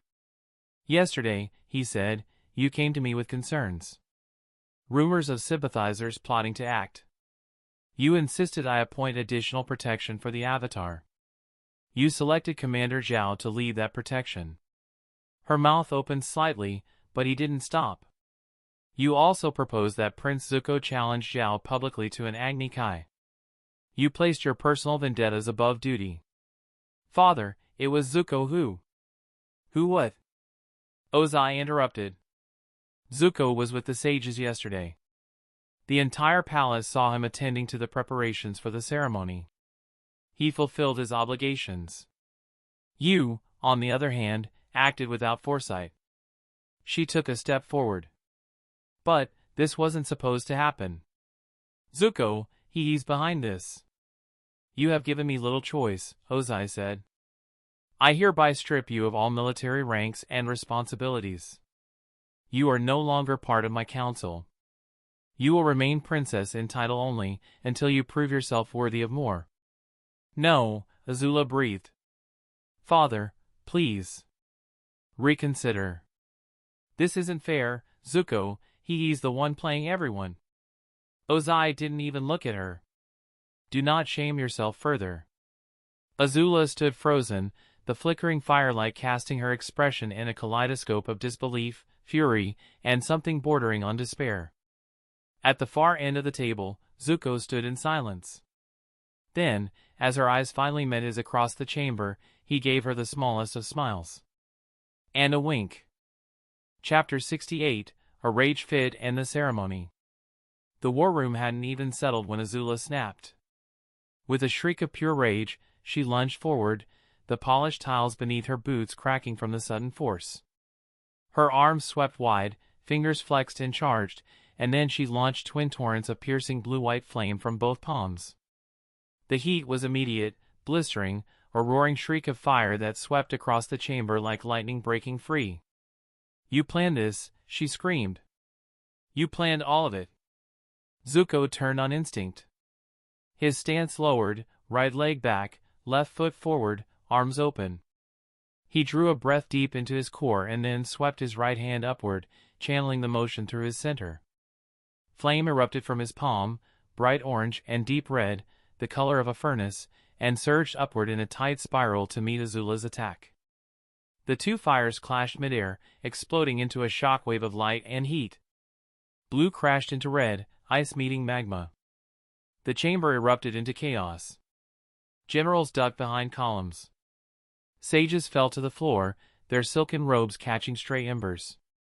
Advisors and ministers backed against the walls as flame hissed across the obsidian surfaces. Smoke began to curl toward the ceiling, licking at the high beams like restless spirits. Zuko stepped through the blaze like he was born in it. Every movement was practiced, deliberate. He flowed from stance to stance, absorbing Azula's wild fury and responding with fire laced with focus. He pivoted, planted his feet, rotated his hips, and thrust his palms forward, channeling blasts that were swift and controlled, unlike Azula's reckless torrents. Azula advanced with speed and grace, her motions like coiled whips, graceful and savage. She spun and twirled, her flames slicing the air in jagged waves of blue. Every step was a calculated lunge, but her fury warped her precision. "Confess," she shouted. "Say it! You freed the Avatar. You played us all." "There is nothing to confess," Zuko said coldly, his voice calm in the storm. She lunged again, hurling a narrow whip of flame that twisted like a spear, a blue-white hot. Zuko moved with it, stepping to the side, then sweeping his arm in a crescent, pulling the fire into a loop, and dispersing it into nothing. The heat responded to him. He stepped forward again. Then he struck. From beneath his heels, a circle of fire erupted, orange and red flames rising and swirling around Azula in a perfect ring. They climbed high, surrounding her in a halo of flame, turning faster and faster. She stood in the center, breathing hard, her face pale with fury and disbelief. She threw another attack. Blue flame arced out, but the moment it touched the ring, it dissolved. The fire didn't burn away. It was absorbed, swallowed by the vortex. Zuko remained outside the ring, one arm raised, the other bent at the elbow, hands loose and steady. The fire spiraled at his command. Azula, Ozai's voice barked from his place at the head of the chamber. That is enough. She didn't hear him. Or she didn't care. Her chest heaved. Her eyes darted. She looked at the fire, then at Zuko. The fire obeyed him. Not her. Just like with Zhao the other day. She lifted one arm, hesitated, and lowered it. Inside the spinning halo, her blue flames flickered, then disappeared entirely. The silence in the chamber was deafening. Zuko watched her from beyond the flames. The control in his posture was absolute. His breath steady. His face unreadable. Azula's lips parted slightly, her expression shifting not with hate, but with disbelief. He had caught her. Not with brute force, but with precision. With mastery. Her fire had become his. Zuko lowered his arms slowly. The ring of fire curled down and vanished into nothing, smoke trailing behind it like silk in the wind. Their eyes met. And for the briefest moment, Zuko gave her a small, knowing smile. Nothing needed to be said. The war was already over. The moment the flames faded, Azula's feet turned. She didn't say another word. Her fists clenched at her sides, and she stormed out of the war chamber, the tall bronze doors slamming shut behind her with a crack that echoed down the corridor. Zuko stood motionless for only a second before he followed her. He moved quickly, his boots tapping against the polished floor as he passed startled guards and stunned attendants. He saw her up ahead, walking fast, her posture rigid, her jaw tight. "Azula," he called. She didn't stop. "Azula, wait!" She kept walking, faster now, ignoring him. Zuko pushed forward, closing the distance. In a few strides, he was in front of her, stepping directly into her path. She halted, barely missing him as her glare snapped up to meet his. "Let me go, Zuko," she spat, voice sharp and trembling. "You've won. You have everyone inside thinking of you as the savior prince now." "That still doesn't change things, Azula," he said firmly. "What are you talking about?" she asked, eyes narrowing. "I know how things seem for you right now. But remember, I went through the same thing. I was cast out. I was disgraced. Alone." "So what?" she hissed. "Am I supposed to feel sorry for you? Because I'm just as pathetic as you used to be, Zuko?" He said nothing, letting her anger bleed out in her words. "I'm still a prodigy," she continued, lifting her chin. "Your little firebending tricks might have worked in there, but that wasn't even the best of what I can do. My firebending has no limits, Zuko. None. I will reclaim my place at Father's side. I will be the favorite again. I will be Fire Lord." "Well," Zuko said calmly, "you might be a prodigy, little sister, but that doesn't mean anything to me right now." Her mouth twitched, but she said nothing. "I know you're still curious about some things," he continued. "So I'll give you this one time. I'll speak to Father about hunting the Avatar again. I'll ask him to let you come with me." Azula's brows furrowed. "This will be your chance to get back what you want," Zuko said. "Your rank. Your glory. But it will be under my command." "Why would I ever work under you?" she said, stepping closer. "I'll find the Avatar myself. I don't need your charity. I don't need your authority." "You're not hearing me," Zuko said, voice low. "I'll be leading the Fire Nation again, with full rights and resources as Crown Prince. After what just happened, do you really think you can still compete with me? Azula opened her mouth to snap back, but no words came. She hated it. Hated how the answer didn't come easy. She wanted to believe she could still outmatch him, could still burn him down like before. She was still stronger and bending, she knew she was. But this Zuko wasn't about brute strength anymore. He played the long game now. He thought, he planned, and he executed with terrifying patience. He had beaten her without touching her. "I'm giving you a chance, Azula," Zuko said. "If you want your authority back, if you want your name to mean something again, I'll take you with me." He paused. His gaze locked with hers. "But there's a catch. And I think you already know what it is." She stared at him, face unreadable. "I want to see if you're willing," he said. "Willing to be the same Azula I once fell in love with. The ruthless, cunning Azula. The one who was willing to get what she wanted, no matter what it took." The air between them pulsed, heavy and quiet. "Like I said, I think you already know what I want." He turned his back to her and started walking down the corridor. "If you're still that Azula," he said over his shoulder, "meet me in my room after sunset. If you agree to my demands, then I'll take you with me." And with that, he disappeared around the corner, leaving her alone in the corridor, confused, furious, and trapped in thought. Zuko paused at the base of the grand marble steps leading to the ceremonial dais. All around him, tens of thousands had gathered in the open plaza before the palace, soldiers in gleaming red armor, courtiers in silken finery, and common citizens pressing forward to catch a glimpse of the rising sun upon their new heir. Hundreds of fire lanterns hovered on poles like floating embers, their soft glow mingling with the pale afternoon light. He drew in a steadying breath, the weight of his crimson-red robe settling on his shoulders. The fabric was embroidered with golden flame motifs that caught the lantern light with every small movement, and a heavy ceremonial sash girded his waist. On his head, the simple but stately circlet of the crown prince glinted, iron-trimmed in gold, engraved with the ancient symbol of Agni Kai. A swell of applause rose as he lifted his chin and began his ascent. Every step was measured, his boots thudding softly against the marble. As he climbed, he let his gaze settle not on the cheering masses, but on the line of dignitaries seated on the dais above, Grand Sage Yoriku and the other fire sages in their deep maroon robes, the council of generals standing in rigid salute, and the foreign envoys bearing gifts of exotic silks and spices. At the top of the steps, Zuko knelt on the lowest of three circular platforms. The Fire Lord's throne, carved from obsidian and set before a roaring pit of ceremonial flame, rose above him. Standing beside the throne were Iroh and Azula, their expressions guarded. Zuko closed his eyes for a heartbeat, gathering focus. Then Grand Sage Yoriku stepped forward, carrying a bowl of sacred ash mixed with powdered gold.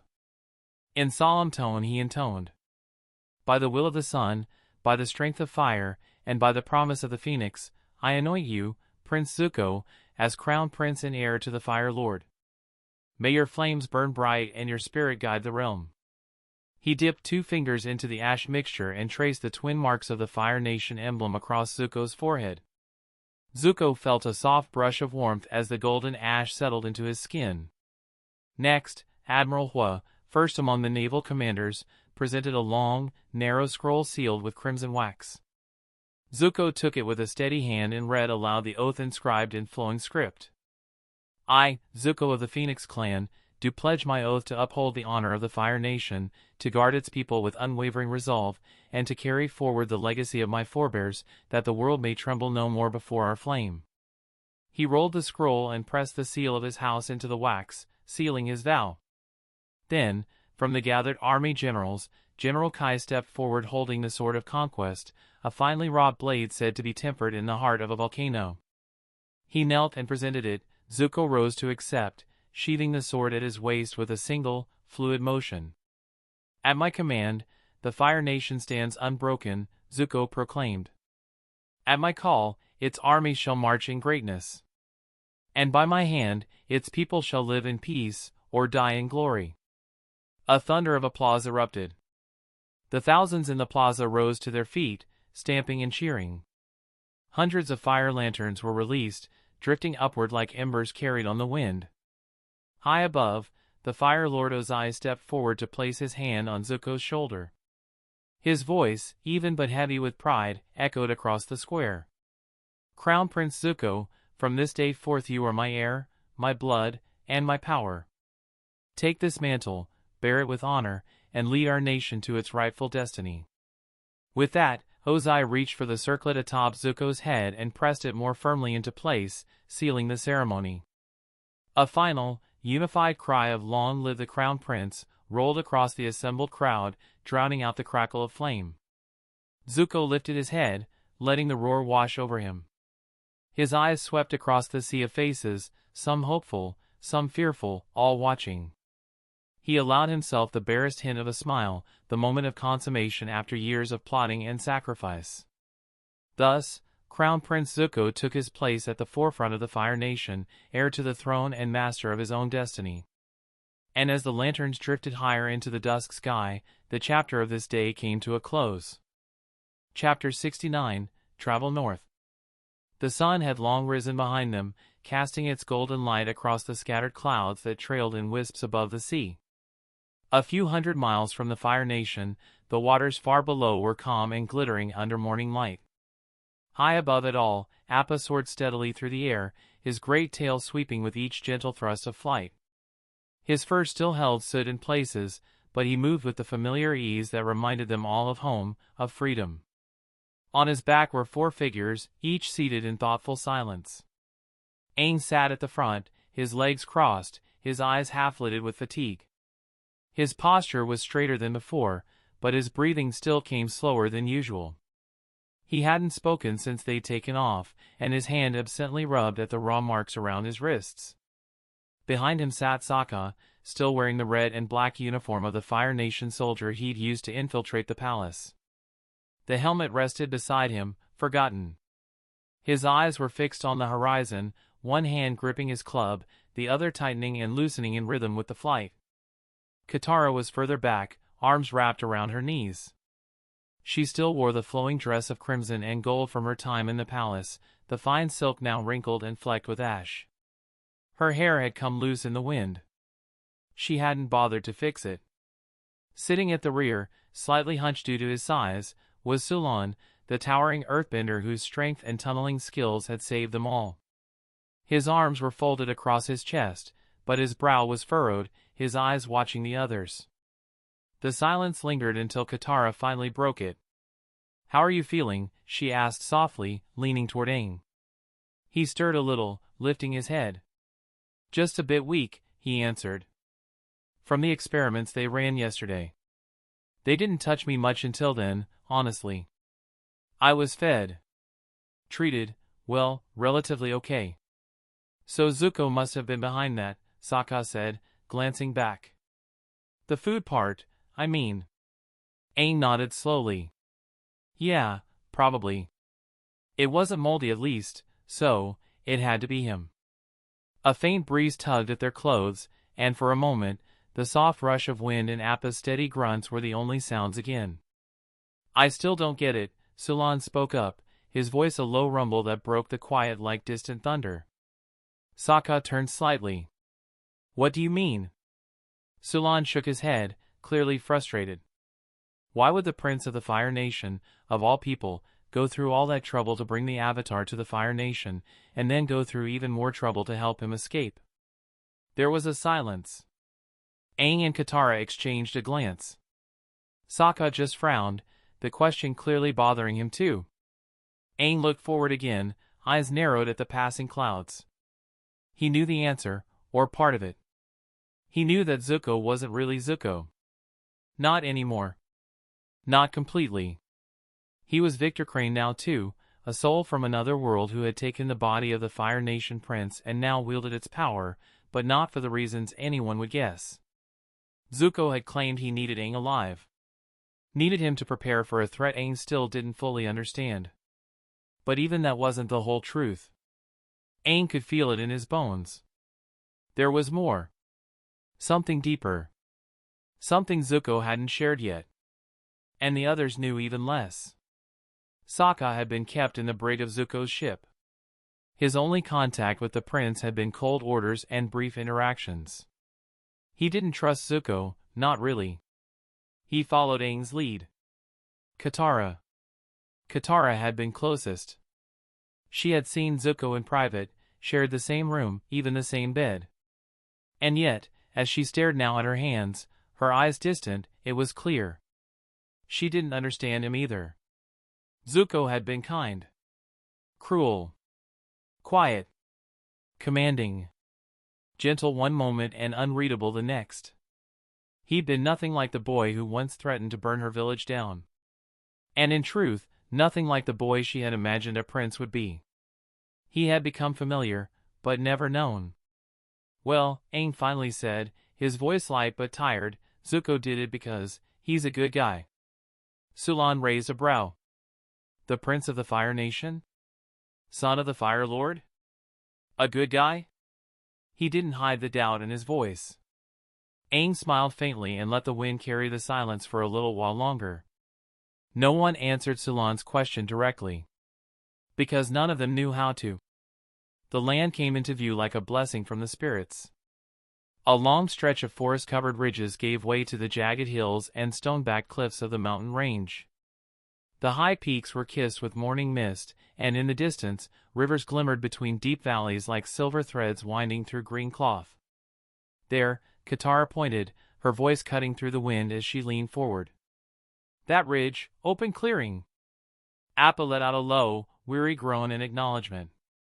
The bison began his descent, great tail propelling them downward. The wind rushed louder for a few moments, flapping Sokka's armor and tugging at the loose folds of Katara's dress. Aang leaned heavily on the reins but didn't need to do much. Appa knew where to go. As they touched down, Appa's legs hit the earth with a gentle thump, followed by the slight skidding of his paws on the dirt. Dust kicked up. A few loose rocks tumbled down from the nearby slope. The moment they stopped, Katara jumped off first, falling to her knees with a grateful sigh. We made it, she whispered, breathing in the crisp mountain air. Sokka pulled off his helmet and flopped back against Appa's side. We're actually out, he muttered. I didn't think we'd ever see anything that wasn't red and gold again. Aang slid down next, slower than the others, and steadied himself as soon as his bare feet touched the ground. He swayed slightly, but Sulan caught him by the arm. You all right? The Earthbender asked, voice gruff but genuine. Aang gave a weak smile. I'll be fine. I just need a few days to get my energy back. Still can't believe we pulled it off, Katara said. Well, Sulan added, stepping away from Appa and cracking his neck, I think this is where we part ways. The others turned to him. I owe you all more than I can say, Sulan went on. But it's been years since I last saw my family in Omashu. They probably think I died out there. You're going to report to the king? Aang asked. Sulan nodded. That too. He needs to know what's going on. What I saw in that dungeon. Thank you, Sulan, Katara said softly, and Aang gave a short bow in gratitude. Sokka gave him a warrior's salute. You earned your freedom, man. Now go enjoy it. Sulan cracked a smile and turned, beginning his descent along the mountain path. Within minutes, he was gone, the sound of his footsteps fading into the rustle of trees and rock. The three stood in silence for a while, the wind whispering across the clearing. Well, Sokka eventually said, now that we're here, what happens next? Katara reached beneath her outer robe and drew out a scroll, wrapped in a crimson ribbon. Zuko gave me this, she said, unrolling it. Told me to read it once we were safe in the Earth Kingdom. The others leaned in as she began to read aloud. To the Avatar and company. So, you are free once more, Aang. I could not be with you as you made your escape, but hopefully, this new freedom proves your doubts about my intentions wrong. I have now done what we agreed upon in the spirit world that day. As such, you must now fulfill your end. The winter solstice is only a few weeks away. We will meet again during the solstice. Find yourself any shrine, and I will meet you in Kyoshi in the spirit world. Until then, begin your journey north. I have provided you with the necessary resources to make it less painful, though the journey will still test you. The next time we meet in the physical world, it will be as enemies. Show me how strong you have become. Once we meet in the spirit world, I will reveal more about what must come next. There is a waterbending master at the North Pole. He will train you in Katara. For now, use the scroll hidden on your bison to begin your training. Sokka, make good use of this opportunity. I'll be taking Suki. So I've left you. If you don't make her yours, I will. As for you, Katara, well done. You played your role well enough. Just remember what we agreed upon. See you soon. Katara lowered the scroll slowly. The three of them were quiet. Well, that answers absolutely nothing, Sokka muttered. Who's Suki? Who's you? He scratched his head, clearly annoyed. And why does it sound like I'm in some kind of weird romantic competition I didn't sign up for? Aang didn't respond. He stared ahead at the sky, jaw tight. His thoughts were far away already, on the solstice, on the shrine, on the promise Zuko had made. Katara folded the scroll again and stared at it for a long while. Zuko's words played over in her mind. Just remember what we agreed upon. She gave a soft, thoughtful smile. There was something reassuring in the fact that even now, he held her to their bargain. At least we have money and supplies, Aang finally said. And no more chains. Sokka grinned. No more Fire Nation beds either. And no more palace halls, Katara added. They all looked at each other, the tension breaking just a little. We should rest here for a day or two, Katara said. Then we'll head north. Agreed, Aang replied, his tone steady. The three of them turned toward Appa and began unloading what Zuko had left them, provisions, maps, and a second scroll with waterbending exercises. As the morning brightened, and the wind whispered around them in the safety of the mountains, their next journey was about to begin. Back in the Fire Nation, night had fallen over the caldera, and the celebration was well underway. The great dining hall of the palace was bathed in orange firelight and golden glow, filled with the rich hum of music, conversation, and laughter. Noblemen in silk robes, generals in dress armor, foreign envoys in elaborate patterns, and ministers of state gathered in clusters, their voices rising in rhythm with the pluck of zither and drums in the gallery above. Incense curled through the air, mixing with the scent of roasted meats and spiced stews. The long rows of tables were lined with delicacies from every corner of the empire. Twin roasted turtle ducks glazed in honey sesame rested beside bowls of dragon bone soup. Platters of flame-seared eelfowl sat next to dishes of fried Komodo rhino dumplings, their steam rising like banners. Pyramids of fire flakes and roasted sea prickle surrounded ornamental bowls of lychee jelly. The scent was thick, almost intoxicating. But no table was more lavish than the one at the far end of the hall, raised above the others on a grand dais carved from black volcanic stone. There sat the royal family. At the center sat Fire Lord Ozai, his sharp eyes flicking between guests like a hawk surveying prey. He wore his crimson and gold armor loosely tonight, the royal crown resting in full display upon his head. To his right, dressed in ceremonial crimson robes with gold trim and a heavy sash, sat his newly crowned son, Crown Prince Zuko. His hair was tied back in a topknot now, his face expressionless as he picked at a plate of sea serpent roast and steamed dragon peppers. To Ozai's left was General Iroh, dressed not in armor but fine robes of black and dark gold, holding a cup of tea between both hands. His expression was pleasant but distant, as though his mind were elsewhere. And beside Iroh, barely touching her food, sat Princess Azula. Her arms were crossed. Her brows low. Her expression somewhere between bored and bitter. She hadn't smiled once the entire evening. The flickering firelight cast shadows across her face, giving her a sharpness that warded off even the most high-ranking ministers from making small talk.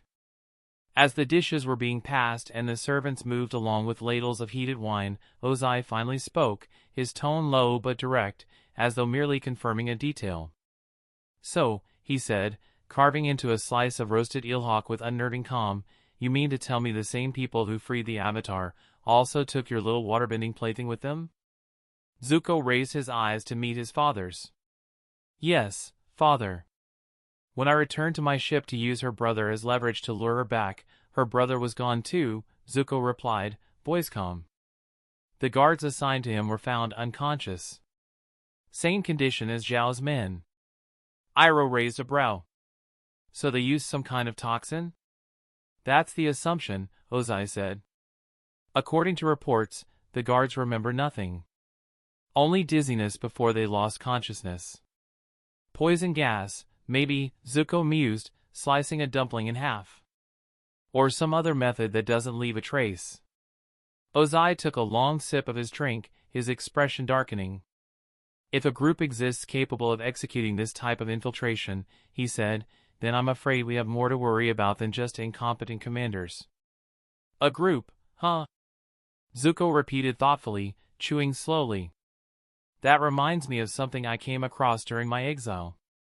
Oh? Ozai asked. What are you thinking, Zuko? Zuko leaned forward slightly, his voice just loud enough for the high table to hear. While I was researching the Avatar's movements and historical accounts, I came across references to a secret society. A group that transcended the nations. Supposedly ancient, highly capable. Dedicated not to any kingdom or fire lord, but to preserving balance, just like the Avatar. Iroh shifted slightly in his seat. A group of spies? One of the nobles seated nearby asked, scoffing lightly. Zuko shook his head. Not spies. Think of them more like hidden guardians. Operatives. Philosophers. Masters. He set down his utensils and looked straight across the table. Ever heard of the Order of the White Lotus? The word struck like lightning. Iroh, mid-sip of tea, choked slightly, coughing into his sleeve. A sharp and sudden sound, uncharacteristic of him. His eyes widened for just a heartbeat, and he quickly recovered, but not before Zuko saw it. Zuko's gaze didn't leave his uncle's face. He smiled, just a little. The color drained ever so slightly from Iroh's expression. But he said nothing. At the end of the table, Fire Lord Ozai raised an eyebrow. Zuko lifted his cup of rice wine and took a long, quiet sip. Chapter 70. The Ultimatum. The room was quiet, the noise of the banquet a distant hum far below the stone walls. Zuko had left early, excusing himself with the expected fatigue of the day's ceremony. No one questioned the newly crowned crown prince. Now, he sat shirtless on the edge of his balcony, the crimson ceremonial robes folded over the armrest nearby. The breeze was soft and cool against his skin, stirring the faint wisps of his dark hair. His golden eyes were fixed on the sky, on the tiny crescent moon hanging alone in the darkness. The stars above the Fire Nation capital shimmered faintly, but they did little to distract him. His thoughts were elsewhere. Spinning, calculating. He leaned forward, resting his arms on his knees. Iroh's reaction was too sharp to be coincidence, he thought, his gaze hardening. He knew the name the moment I said it. The Order of the White Lotus. His cough wasn't surprise, it was fear. Of what I knew. Of what I might say next.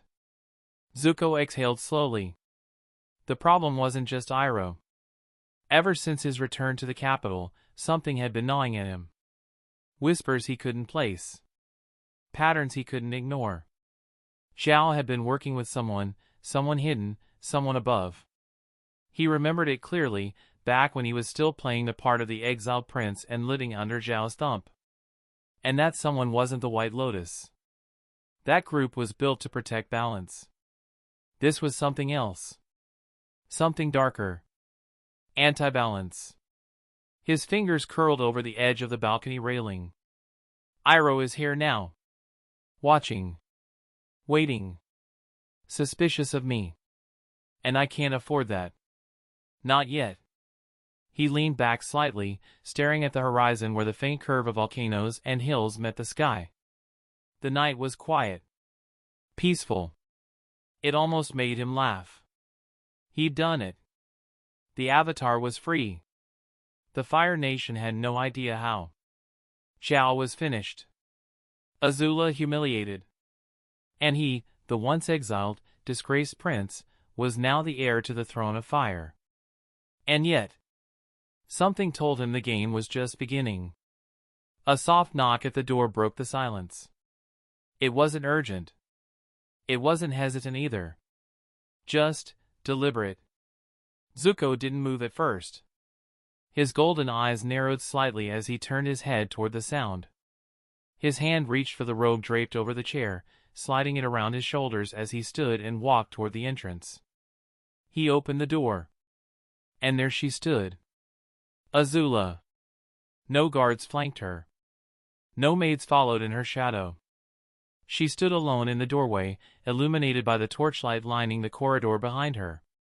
She wore a deep crimson and black robe, not unlike her former royal attire, but looser, still more combative than ceremonial. Her hair was down, flowing like ink over her shoulders instead of tied into its usual severe bun. Her eyes were unreadable.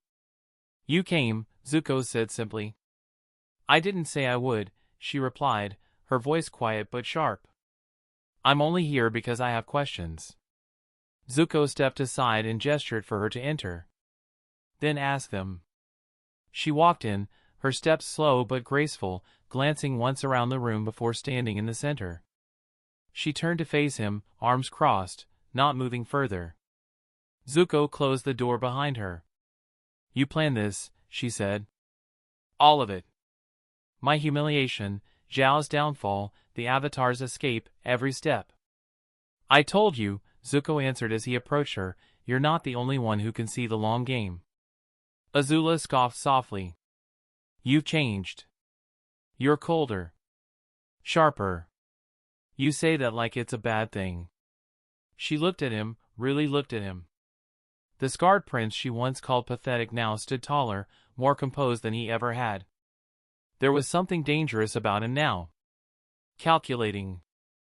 "I haven't decided if I hate you more for it," she said. He smiled faintly. "I came for answers," she replied, though her voice had softened. "And I gave you one," Zuko said. "Now I'm giving you until sunrise. Stay tonight, and everything begins anew. Refuse, and you'll remain what Father made you, useless, ignored, forgotten." She looked at him a moment longer. Then, without a word, she turned away and walked toward the window. She didn't say yes. She didn't say no. But she didn't leave either. Zuko stepped past her, drawing the curtains and closing the doors to the balcony, leaving only the torchlight to glow in the room behind them. Night deepened. And the silence between them grew heavy. Azula remained by the window, her eyes fixed on the dark horizon beyond the glass. The flickering light of the torches danced along the edges of her robe and the strands of hair spilling down her back.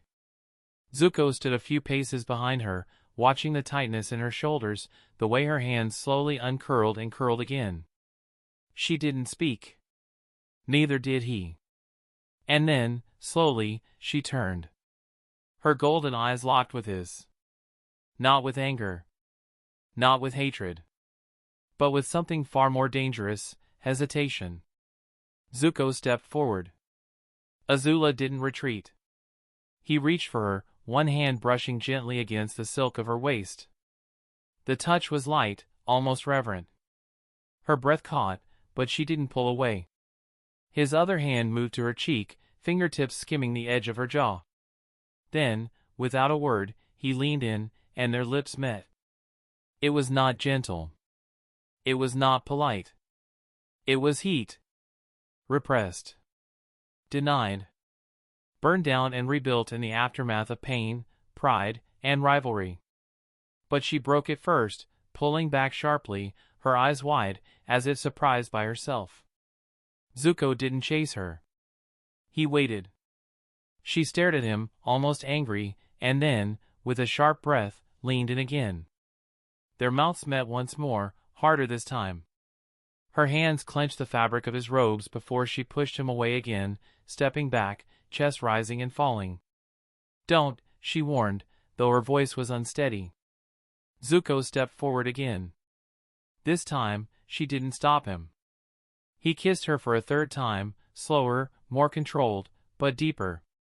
And when their lips finally parted, her hands were trembling, her body tense under his touch. He held her close, his hand still at her waist. Her eyes wouldn't meet his. "What is your decision?" he asked quietly. She didn't answer. Not yet. The air in the room had turned heavier, as though the firelight itself had grown warmer. Azula still hadn't stepped away from him. Her eyes searched his face like it held a puzzle she couldn't quite piece together. She was a strategist, trained to identify weaknesses. But the way he looked at her, it wasn't just lust. It was something deeper, something she couldn't name, and that frightened her more than anything. "You want me," she said flatly. "Not politically. Not tactically. You want me." Her tone held accusation more than invitation. Zuko didn't deny it. "I do." Her brows drew together. "Why?" "We're siblings, Zuko. That should mean something." He studied her. Not with shame. Not even regret. "It does," he said. "It means everything. I grew up fearing you. Hating you. You were father's favorite. You were always better, always sharper, always ahead." She blinked. Something in her chest tightened, but she said nothing. "And then I was exiled," Zuko continued, "and I thought I would forget you. That I would become someone new, someone free. But out there, in the dark, you were still there. In my head. The standard I had to surpass. The shadow I couldn't escape." Azula looked away. Zuko's voice dropped. "That fear I had?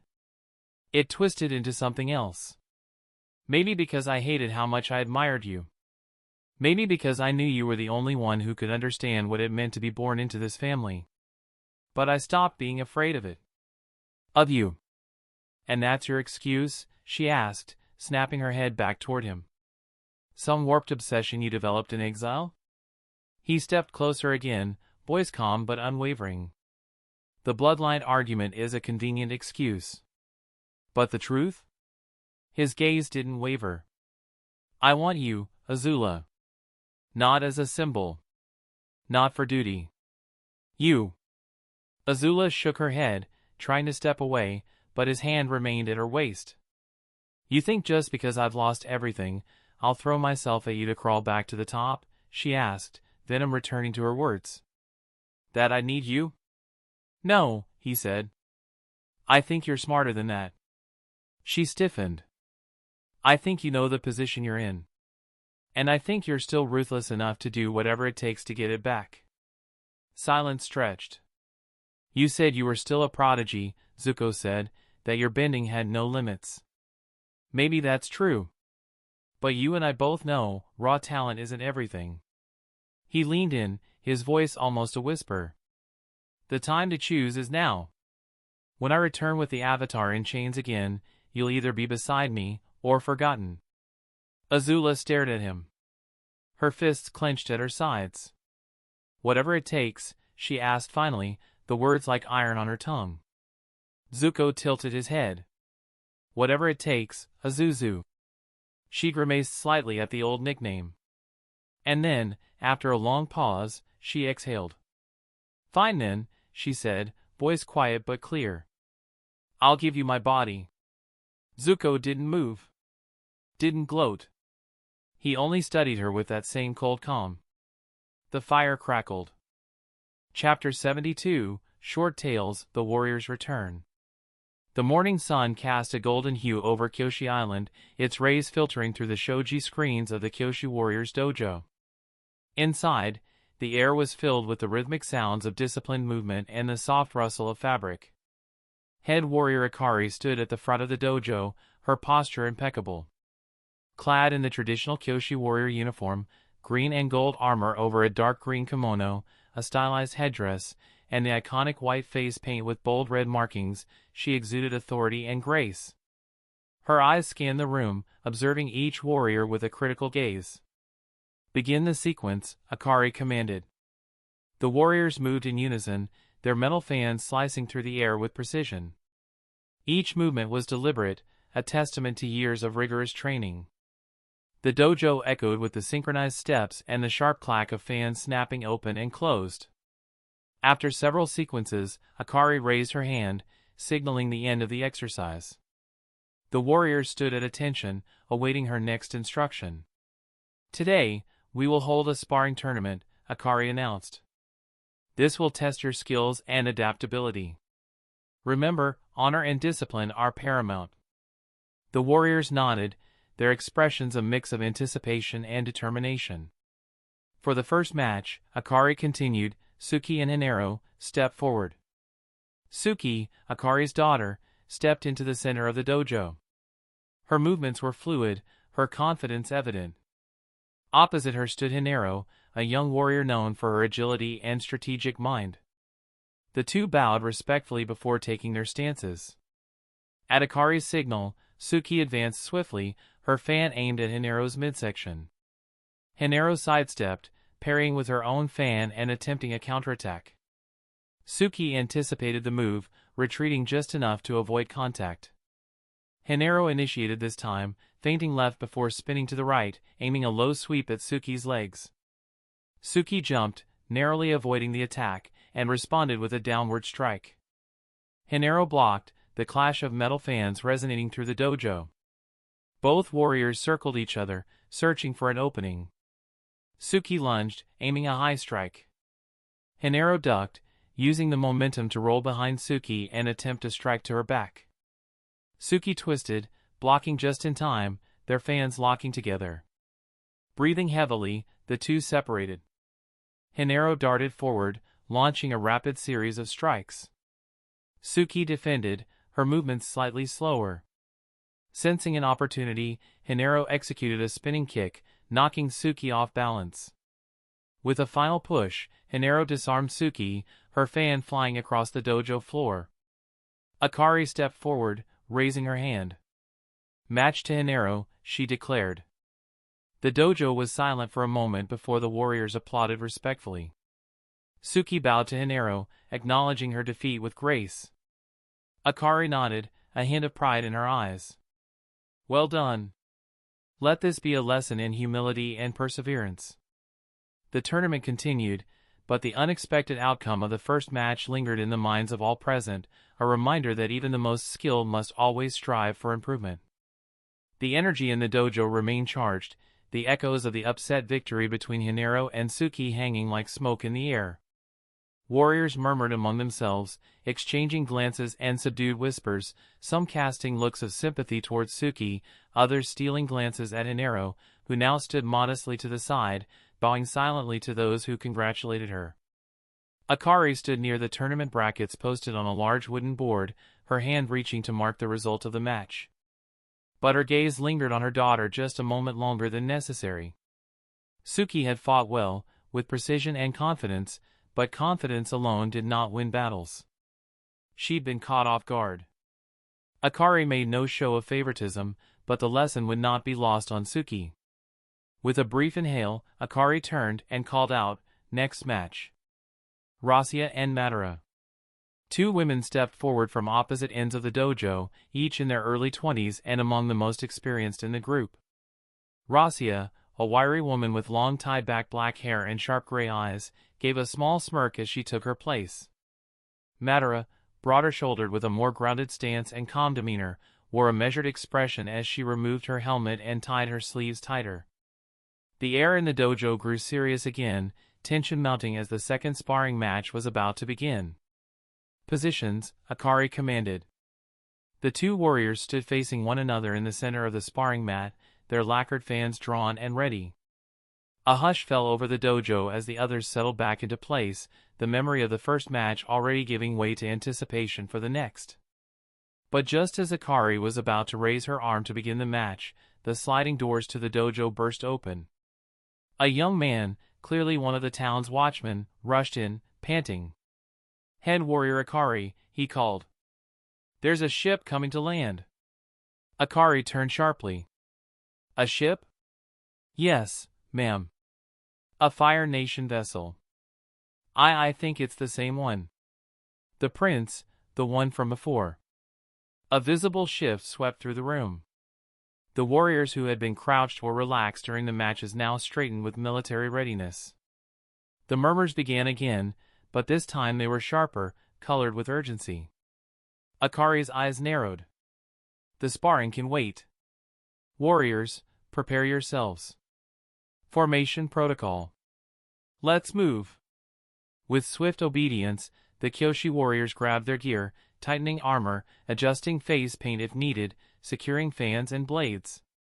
The sparring energy transformed into something heavier, more focused. The air buzzed with a quiet seriousness, tempered by memory. It had been almost 3 weeks since Prince Zuko last set foot on Kyoshi Island. He had left them with the Avatar in tow. What did it mean that he was returning now? Akari didn't speak again. She didn't have to. Within moments, the dojo was emptied, the wooden floors echoing the last footfalls of warriors filing out with precision into the golden late-morning sun, their green and gold uniforms flashing like emerald fire as they moved toward the docks, toward the Fire Nation ship that had once brought trouble, and now brought questions. Chapter 73, Short Tales, Steel and Sand. The sea parted with a rolling hush as the Fire Nation cruiser carved a path through the calm morning waters toward Kyoshi Island. Its hull was iron gray, like all warships of the Fire Nation, forged in deep caldera forges and fitted with sharpened prows and flanking towers. Smoke curled from its twin chimneys, though the engines now slowed as the vessel glided toward land under careful guidance. With a grinding metallic groan, the ship's massive front gate cracked open from within, revealing a glowing red seam as the internal clamps disengaged. With a hydraulic hiss, the gate lowered, forming a ramp that extended into the white sand of the shoreline. The beach beneath it trembled.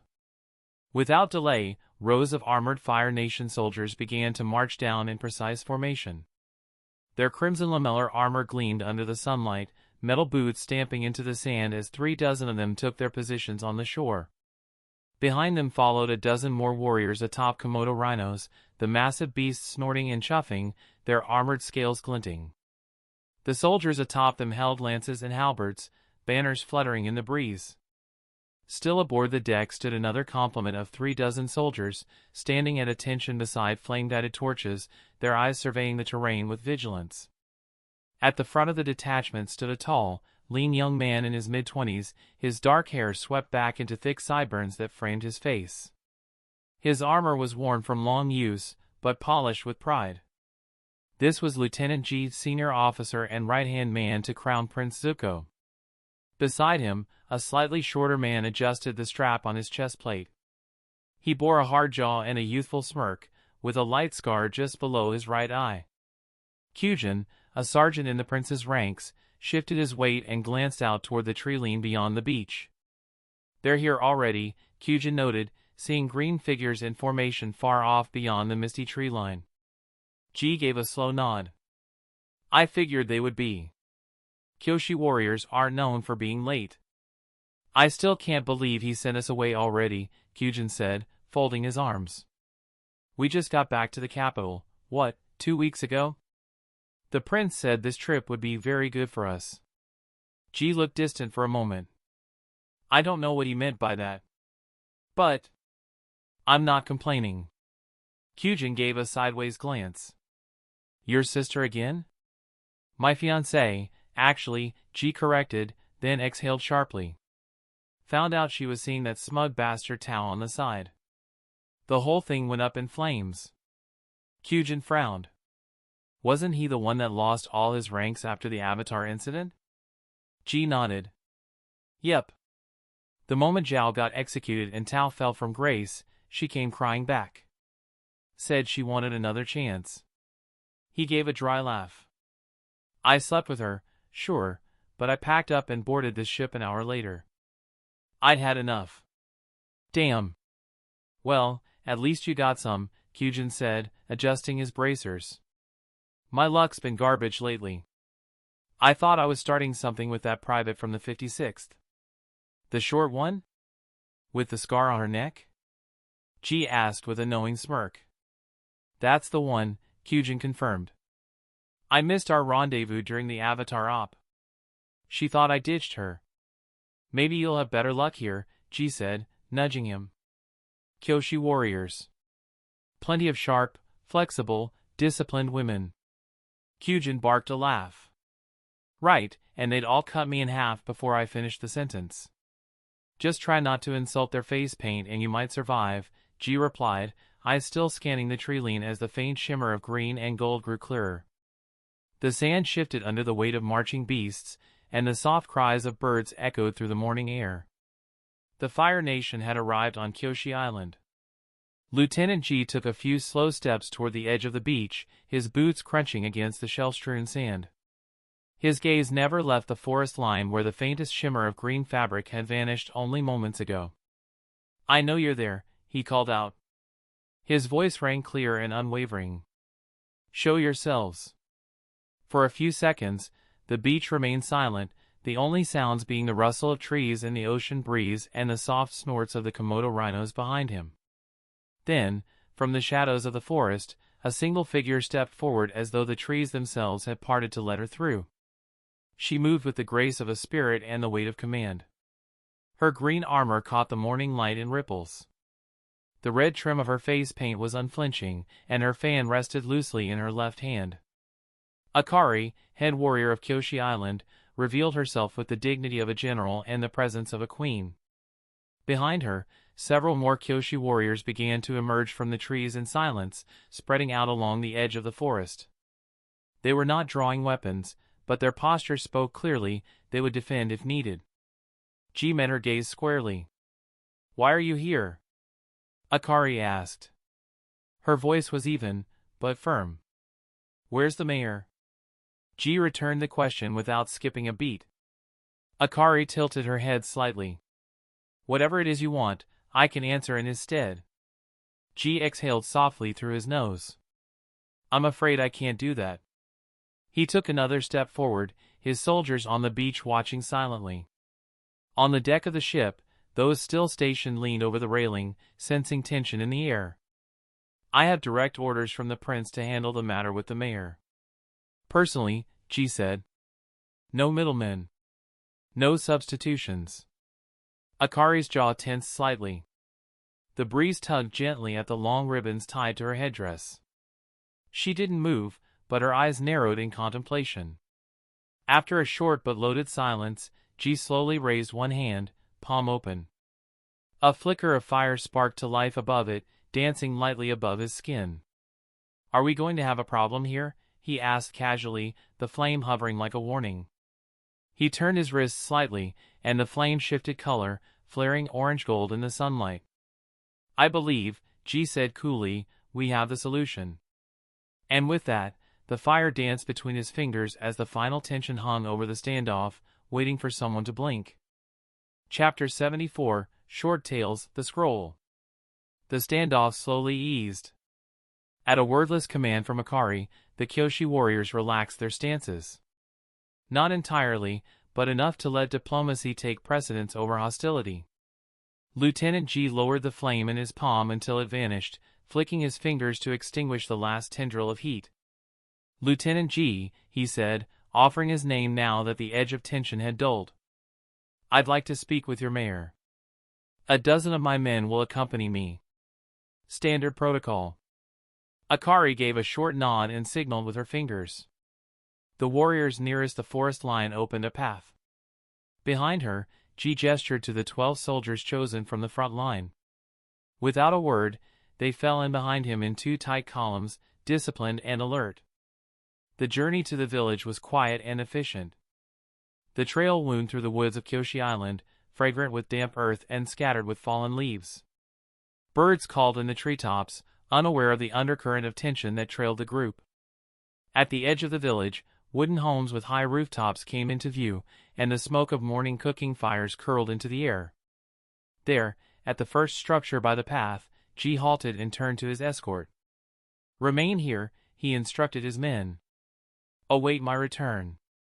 They saluted in unison and fell into position, watched warily by Kyoshi warriors stationed along the fences and rooftops. The two forces didn't speak, but eyes never left each other. Akari led G beyond the gate, through a quiet square where elderly villagers watched from shaded porches, and straight to the home of the village mayor. The house was large but simple, elevated with a wooden veranda and framed with curved green tiles. A pair of older guards flanked the door, and one of them stepped aside upon seeing Akari approach. Inside, Mayor Hanu sat in a circular room with polished wood flooring and scrolls hanging along the curved walls. He was in his mid-60s, dressed in layered green robes with copper accents. His weathered hands rested on the lip of a steaming teacup, and his expression hardened at the sight of the uniformed firebender entering behind Akari. Mayor Hanu, Ji greeted him with a respectful bow. "Lieutenant," the mayor replied, his voice cautious. "I've come with direct orders from the Crown Prince," Ji said. "We are to speak in private." Hanu looked to Akari. "And what happens if I refuse?" Ji smiled faintly. "You won't." The mayor's expression twitched with frustration. After a moment, he sighed and gave a begrudging nod. "Very well.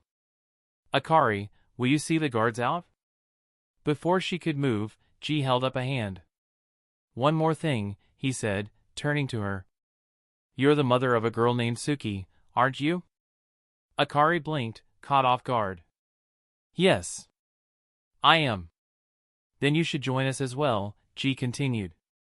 "The orders I received included you." Apparently, this conversation involves more than just the mayor. Akari narrowed her eyes slightly, but curiosity had already overridden suspicion. She nodded once and stepped into the chamber, closing the sliding door behind her. Inside, 3 chairs were drawn around the low lacquered table. Ji took his seat across from the mayor. Akari settled beside him, her posture poised and attentive. Whatever this was, it was no ordinary visit. The moment was still. Only the crackling of the oil lantern on the table broke the silence as Ji reached into his coat and pulled free a tightly wound scroll, sealed in black wax with the mark of the royal phoenix. He laid it gently on the table before Mayor Hanu. The mayor hesitated, then picked it up. The wax seal broke with a soft snap. As his eyes moved across the inked words, his expression darkened with every line. He read aloud, his voice firm but increasingly strained. To Mayor Hanu. "My recent trip to Kyoshi Island has garnered the attention of the Fire Nation. Meaning your little island is no longer a forgotten relic. In the name of the Fire Nation, Kyoshi Island will now be considered territory of the Fire Nation. However, in truth, the island will be directly under my authority. If you or anyone want the island to remain as irrelevant as it is, I assure you, accepting my proposal will be the best choice. You will find that swearing fealty to me is your best option before my father turns his attention to you. In addition to this, I present several diplomatic proposals. First, I put forth that 5 willing Kyoshi warriors be selected to forge formal unions with members of my unit, strategic marriages to ensure goodwill and shared interests between our peoples. Lieutenant Ji and Sergeant Kyujin are to be among them. In recognition of their service and loyalty, I hereby elevate Ji to the rank of Lieutenant Commander. Kyujin shall be promoted to Warrant Officer. Lastly, a more personal request, I ask that your daughter, Suki, be given to return with Ji to the Fire Nation.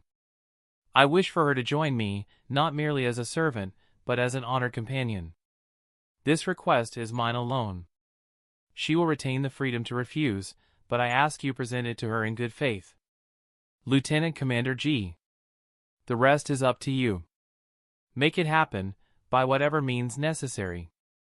Mayor Hanu slowly lowered the scroll. For a long moment, no one spoke.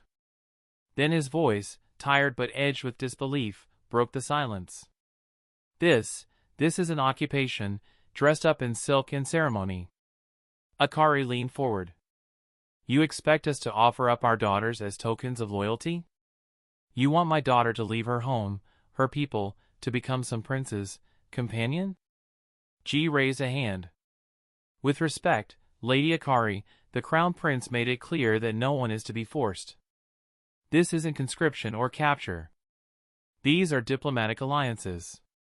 He wants unity, not subjugation." "Unity?" Hanu scoffed.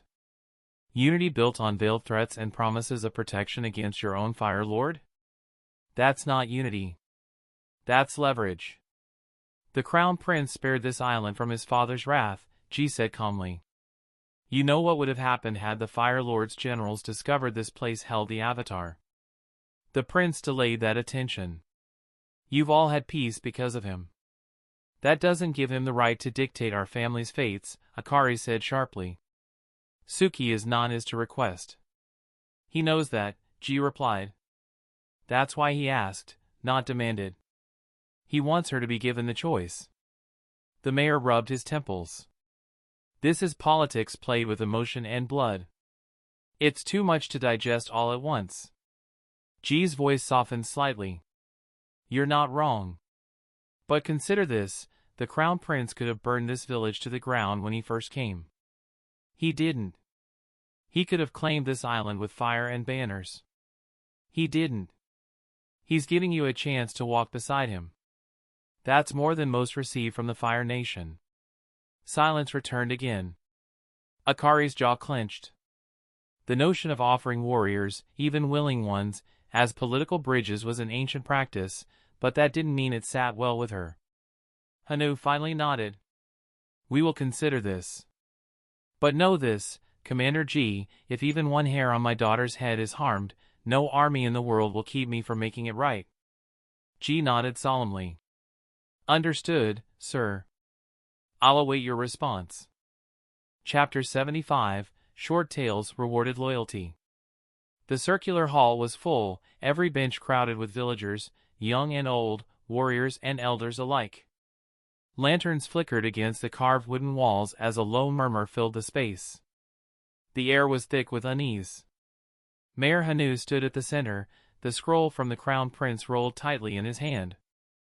Akari stood to his left, her jaw set. Suki was at her side, arms crossed, her expression unreadable. Hanu raised the scroll high. The crowd fell silent. We have received a proposal, he began, his voice carrying over the quiet. From the Fire Nation.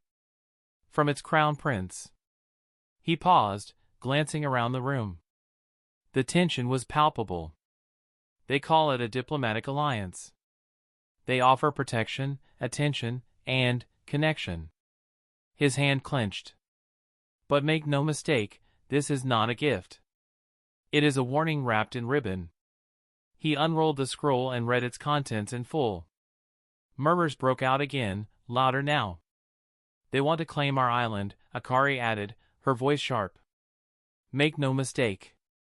It may not be an invasion, but it is still a conquest. Gasps. Cries of outrage. Then a strong voice rose from the crowd.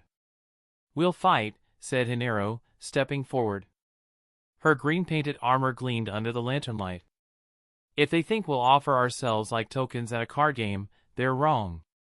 Suki stepped beside her. We've trained our whole lives. This island was founded by Avatar Kyoshi herself, we carry her legacy. I won't be sent off to a palace to be some prince's possession. A few others cheered quietly. More followed, emboldened. We'll fight, one of the younger warriors declared. Let them come. But a cane struck the wooden floor. One of the village elders stood, gray-bearded and hollow-eyed. Young blood is hot, he said. But do you understand what you speak of? Have you seen what the Fire Nation truly is? Others turned to listen. The boy who now calls himself Crown Prince, he came here not long ago. You remember him? The one who demanded the shrine of Kyoshi. Who raised his hand and summoned fire that could scorch the skies. Hanu spoke again, quieter now. You all felt it. That day he stood in the center of our town. He called forth a flame like a miniature sun. One that could have turned our homes, our families, our island to ash. He looked to Suki. You saw it too, didn't you? She nodded slowly. The fire hadn't been just power, it had been controlled. Intentional. That display had been a message. I could, but I choose not to. Another elder leaned forward. The prince may wear a velvet glove, but the iron fist is still there. If we refuse, we do so knowing what it may bring. I don't care, said Hinaro defiantly. We can't live bowing to fear. Nor can we live with pride alone, said Hanu. This is not a decision for the few. The Fire Nation now sees us. We will not remain hidden. Whatever path we choose, we must all walk it together. He looked around. We vote at dawn. Until then, talk to your families. Weigh your hearts. We'll decide whether to resist or respond. Aboard the Fire Nation vessel. The sun was halfway dipped behind the sea as the Fire Nation ship sat anchored just off the coast of Kyoshi Island. The metal hull shimmered orange in the late glow, its high walls casting long shadows over the waves. On the upper deck, the air was quiet except for the rhythmic clang of a maintenance crew tending to the rhino pens. Lieutenant Commander G stood at the starboard rail, gazing at the island ahead, hands tucked behind his back. Footsteps approached from behind, measured and light. Looks like congratulations are in order, Kyujin said with a crooked grin. G returned it with a short chuckle. Lieutenant Commander. Huh. Has a ring to it, doesn't it? It does, Kyujin agreed. Warrant officer sounds alright, too. Bit of a step up from sergeant. The two men clasped arms briefly, a shared moment of pride passing between them. Then they leaned against the railing, watching the shoreline flicker under torchlight. Guess the prince was right, G mused. This trip might really be good for us. Kyujin smirked. And here I thought he was just sending us off to get us out of the way. G shrugged. Maybe both. But if it ends with a command post and a woman from this island, I'll call it a win either way. Speaking of which, Kyujin glanced toward the lower deck, where several of the soldiers were relaxing after duty. Who do you think's going to volunteer for this whole arrangement? G ran a hand through his sideburns. I already know I'm in. If this is how the prince wants to build his legacy, alliances through loyalty, I'm not about to pass on the offer. Kyujin grinned. Same here. I heard one of the warriors already knocked Suki off her pedestal. That's the kind of strength I'd like by my side. The two of them chuckled. Then their expressions turned thoughtful. Takiro? Kyujin offered. He's good. Disciplined. Not bad looking either. Maybe, G said. But I think he's still seeing that quartermaster from the Northern Fleet. Could be complicated. True. What about Dashin? G grimaced. Terrible with women. Start stammering if one looks him in the eye. They kept listing names, Taro, Jinhua, Riku, debating each one like generals choosing champions. Some were dismissed quickly. Others lingered as possibilities. Eventually, their tone turned quiet again, the humor fading. I think the prince is planning something larger than just unions, G said. This isn't just about diplomacy. He's building loyalty, long-term bonds. Kyujin nodded slowly. He's making sure the people around him have roots where he plants his flag. A gust of wind passed over the deck, flapping the Fire Nation banner overhead. The two men stood there in silence, watching the torches of Kyoshi village in the distance. Let's see who steps forward, G said eventually. The right kind of loyalty will show itself soon enough. Chapter 76, Short Tales, Difficult Discussions. The oil lamp on the floor flickered softly, casting dancing shadows across the carved beams of Suki's modest quarters. Her armor lay folded in the corner, her sash hanging loosely from the edge of her cot. She sat on the floor in silence, her legs crossed, the heels of her palms resting on her knees. The dojo was quiet now. Even the village outside had gone still, its usual night music of frogs and winds muted by something heavier, anticipation. She stared at the paper resting on the mat before her. The Crown Prince's letter. Her mother, Akari, had placed it there after returning from the mayor's home, her face unreadable. They hadn't spoken since. Suki drew in a breath through her nose and exhaled through her mouth. It didn't calm her. They want me, she thought. Not just the island. Me. She tried to reason with it, tried to find pride in being seen. They see our strength, our history. Maybe this is a way to protect the village without bloodshed. She almost laughed at the thought. No. This wasn't a gesture of peace. This was a claim. She rose slowly and crossed to the narrow window. The lights of the Fire Nation ship still burned on the water, far enough to seem harmless, close enough to remind her of their reach. She remembered him. The Prince Zuko.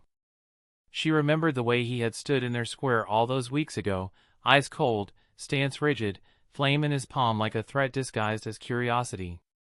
But he hadn't burned the island. He hadn't even raised his voice. And now he wanted her. She clenched her fists. A knock came at her door. It creaked open before she could speak. Hanero stepped in, still wearing her green war paint from the match earlier. You all right? Hanero asked, her voice quiet but firm. Suki nodded, but not convincingly. The elders are right, Hanero said. He's playing at diplomacy, but he's still Fire Nation. Still a prince. I know, Suki said. Her voice was barely a whisper. But what if refusing him means war? Then we fight, Hanero answered without pause. I beat you in the ring today, remember? We can handle more than we think. Suki looked at her, then gave a small smile. You're insufferably confident. It's called being prepared. Hanero leaned against the doorframe. But whatever you decide, I've got your back. Even if you choose to accept his offer to protect us. I haven't decided anything, Suki said quickly. I know. Just, don't let them choose for you. They stood in silence for a moment longer before Hanero slipped out. The door clicked shut behind her. Suki turned back to the lamp, letting its flicker light her face. Tomorrow we vote, she thought. And after that, I decide who I become. The morning sun climbed slowly over the ocean, casting a molten trail of gold across the gentle waves. The Fire Nation ship loomed in the shallows, black and hulking, a metallic shadow against the brightness of the day. On the beach, the sand was freshly disturbed from footprints and light drills conducted earlier by the soldiers to pass time. Lieutenant Commander G stood near the edge of the water, arms folded, his eyes fixed on the distant village gates nestled between tall trees and misted hills. Beside him, Kyujin stretched his arms, letting out a long yawn. Still no sign of them, G murmured. They'll come, Kyujin said. Akari doesn't strike me as someone who stalls. They've likely debated through the night. You think they'll agree? Kyujin shrugged. Honestly? I think they'll resist, at least at first. But they're practical people. If they see benefit in alliance, they'll play along. Behind them, a younger voice chimed in. The odds are favorable toward acceptance. Fealty exchanged for preservation is historically common in minor territories faced with imperial consolidation. G and Kyujin turned to see a young ensign approaching, his dark red uniform crisp and his boots spotless despite the sandy ground. His name was Ensign Lee, a youth barely 18, but with the diction and poise of someone twice his age. His black hair was slicked back perfectly, and his expression bore the faint, unaware condescension of someone always top of his class. You're certain about this, Lee? G asked, arching a brow. Lee adjusted the collar of his tunic and gave a small nod. Indubitably. The Crown Prince's strategy is one of pragmatic diplomacy. It behooves the local leadership to acquiesce under terms that still afford them relevance. You don't think they'll push back against the idea of marrying off their own? Kyujin asked. On the contrary, Lee said with an almost academic tone. It offers long-term benefits. Familial bonds lead to stabilized relations. It is, in essence, a merger between bloodlines and military influence. Kyujin snorted. You talk like a diplomat. I aspire to be Fleet Admiral, Lee replied, quite seriously. Such ambition necessitates eliminating trivial distractions, romantic entanglements among them. Securing a companion early, under clear parameters, is, strategically, optimal. G chuckled. You mean you're trying to get marriage out of the way now so no one bothers you about it later? Precisely, Lee said with a short nod. I have no intention of becoming entangled in unnecessary emotional theatrics.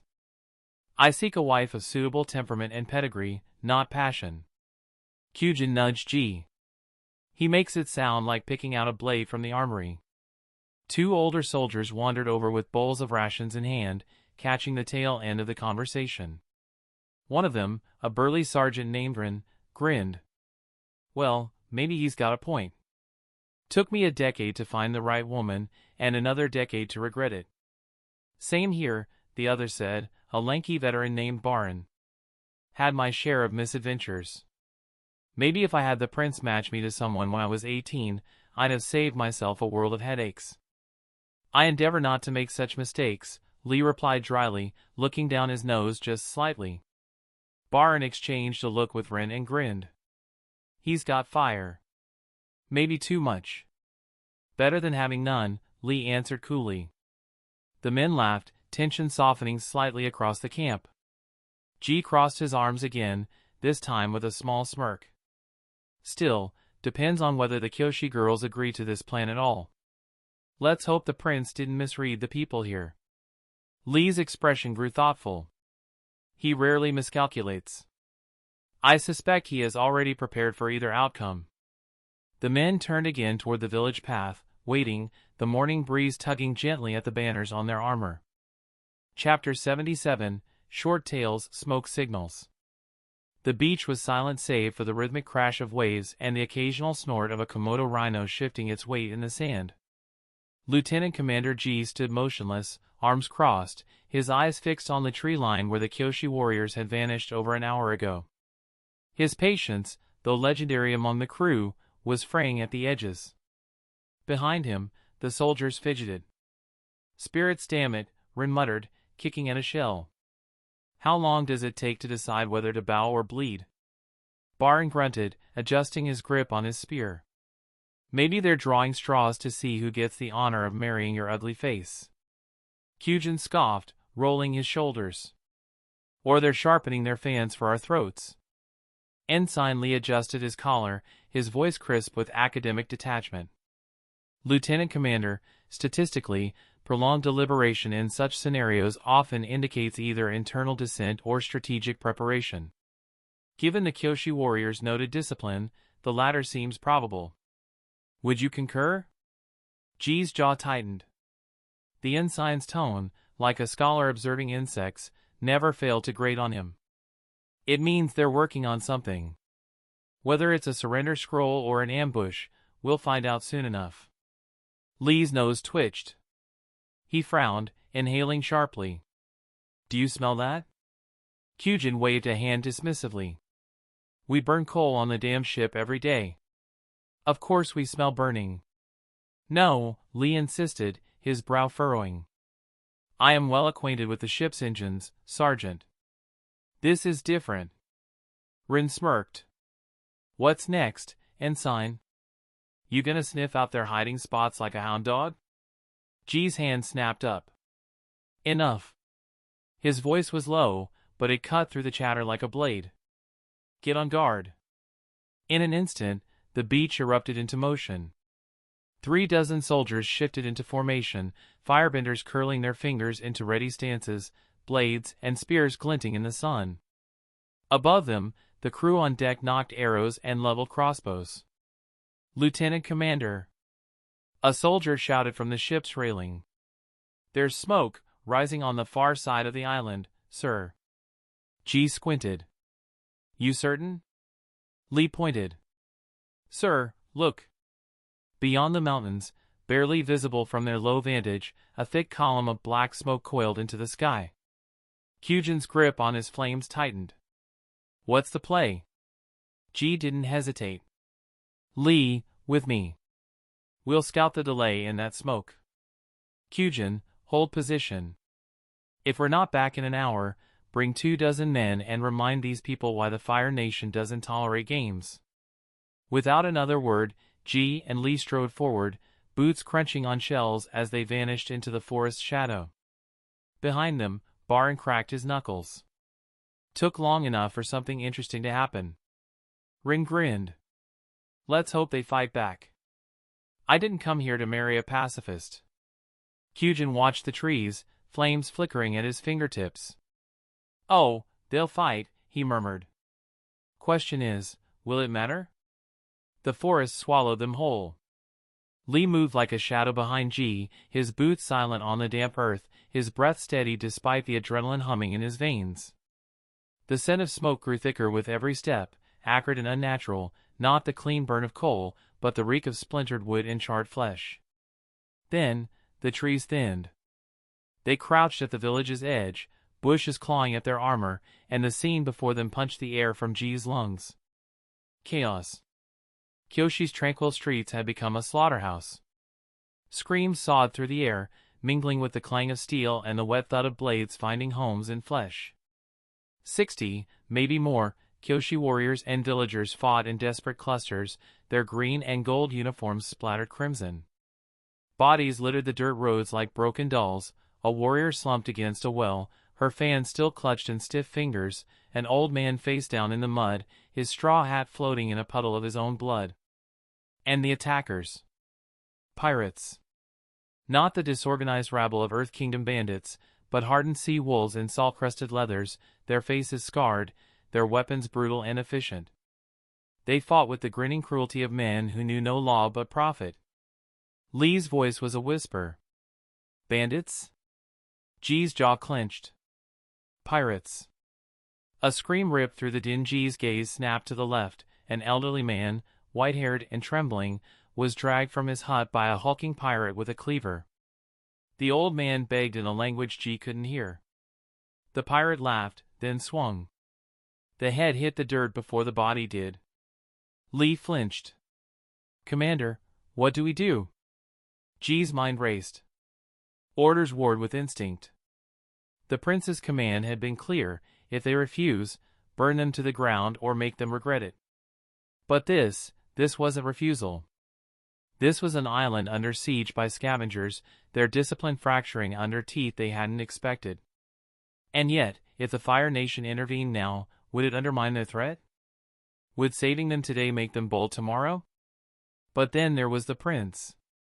Zuko had come here twice in 3 weeks. Had stared at their shrines like they held secrets. Had demanded Suki specifically. This island matters to him. Ji turned to Lee. Ensign. Tell me what you honestly think of the prince. Lee blinked. Commander, we don't have time for. Answer me, damn it. Lee swallowed. Then, stiffly, for 3 years, I thought Prince Zuko was a reckless fool. A spoiled brat chasing ghosts. His fingers curled. But this past month, his strategies, his foresight, he's not the boy who chased the Avatar blindly. He's playing a game even the Fire Lord doesn't see. A pause. I'd follow him. Ji exhaled. Most of the crew feels the same. He nodded to the carnage. So here's our problem. We don't know if the islanders were going to accept our terms. If we act now, we might compromise our standing. Lee's eyes flickered. Or waste whatever greater plan the prince has for this place. Exactly. Ji made his decision. Go back to the beach. Bring 24 men. Lee hesitated. And you? Ji stood, rolling his shoulders. The nearest pirate was lunging for a wounded Kyoshi warrior, her fan cracked, her knees buckling. I'm going to ensure our future wives survive this. Then he moved. Fire erupted from his fist like a comet, a roaring arc of orange and gold that slammed into the pirate's chest. The man screamed as he flew backward, his tunic a funeral pyre. The Kyoshi warrior gaped. Ji didn't spare her a glance. He was already spinning, flames coiling around his arms as pirates turned, their grins dying. Let them see what Fire Nation steel truly meant. Chapter 78, Short Tales, Fire and Fan. The pirate's body hit the dirt, his chest a smoldering ruin. For a heartbeat, the battlefield froze, Kyoshi warriors and raiders alike staring at the flame-wreathed Fire Nation officer who had just erupted from the trees. Then chaos roared back to life. Ji didn't wait for thanks. He pivoted, fire spiraling down his arms as he kicked a jet of flames into a pirate's gut.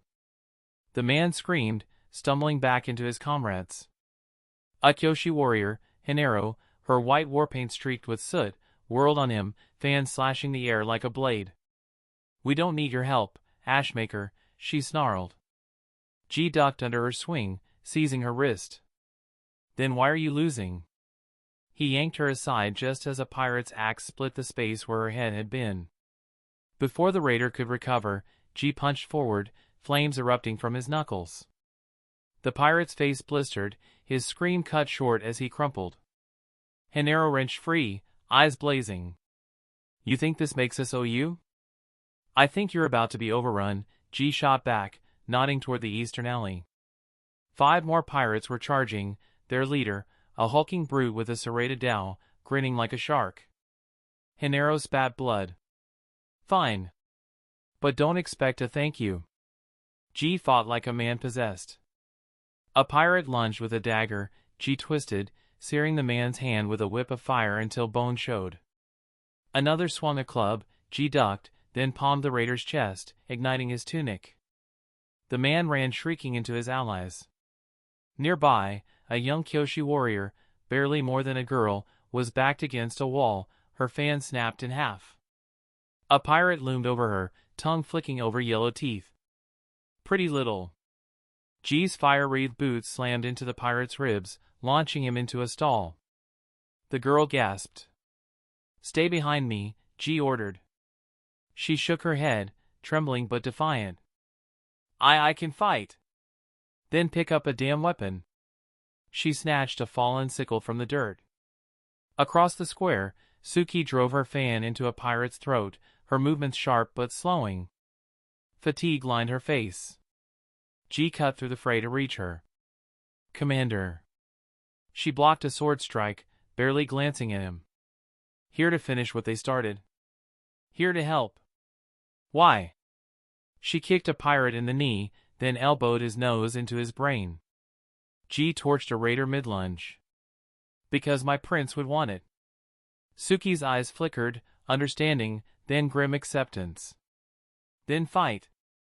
"But this changes nothing." "Wouldn't dream of it." Hinaro fought beside G now, though she refused to acknowledge it.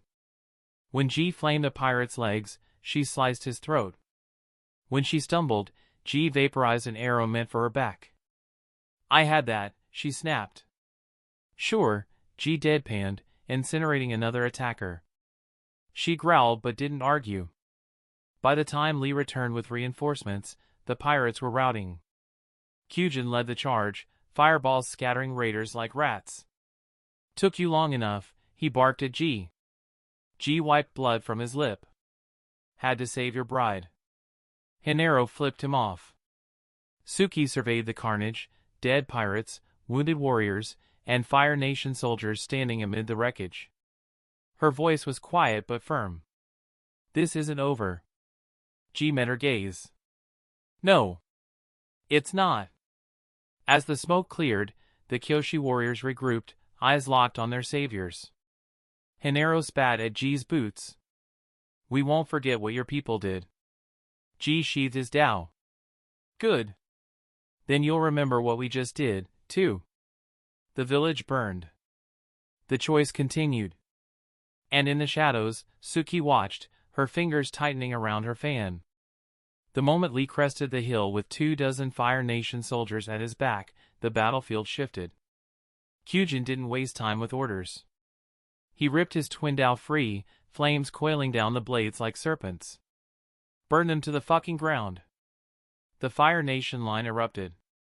A hulking brute charged, axe raised high, his beard streaked with Kyoshi blood. Lee sidestepped, pivoting on his heel like a dancer. His left hand snapped up, a needle-thin jet of blue flame lanced through the pirate's wrist. The axe fell, still clutched in his severed hand. Before the man could scream, Lee's right palm hammered into his sternum, releasing a tight, concussive blast that caved his ribs inward. The pirate folded, dead before he hit the dirt. 2 raiders, their faces mirror images of cruelty, came at him with hooked swords. Lee exhaled, and the world slowed. A low kick, flames shearing horizontally, another pirate's legs severed at the knees. A backhanded whip of fire, slicing pirates open mid-lunge. A pivot, driving his boot through pirate's skull as the man writhed. Four pirates loosed arrows from a rooftop. Lee didn't dodge. He twirled, his arms weaving a cyclone of fire that vaporized the projectiles midair. Then, a single fire dart through the eye. A sweeping kick, flames shearing the roof's edge, the man fell screaming into his comrades. Another pair of pirates came at him. A dual palm strike, fire spearing through both chests like a forge's poker. The remaining 5 pirates formed a shield wall, their leader, a scarred monster with a spike mace, bellowing. "You Fire Nation dogs die here." Lee adjusted his stance, fingertips brushing. A dragon's breath, a rolling wave of flame that forced the shields up. Then a leaping spin, his heel crashing down in a blade of fire that split the leader from crown to groin. He proceeded to do a rapid series of jabs, each strike a piercing ember, for pirates, for smoldering holes through their hearts.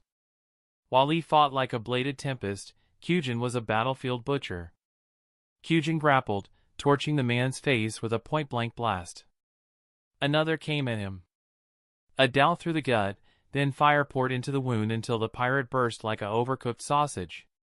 He then ripped a cart's axle free and bludgeoned the man, then lit the corpse on fire for good measure. "That's for my new boots, you bastard." The pirates broke. Those still alive fled toward the shore, only to find Ji and the Kyoshi warriors waiting. Lee flicked blood from his fingers, his uniform still immaculate. Hinaro stared at him, her fan trembling. You fight like a demon." Lee adjusted his collar. "I practice." Suki stepped forward, her voice cold. "Why?" Lee met her gaze. "Because my prince expects perfection." And as the smoke curled into the dusk, the unspoken truth hung heavy. This was never just a rescue. Chapter 79, Short Tales, The Devil's Bargain. The pirate captain's corpse lay sprawled in the mud, his throat a ruin of charred flesh.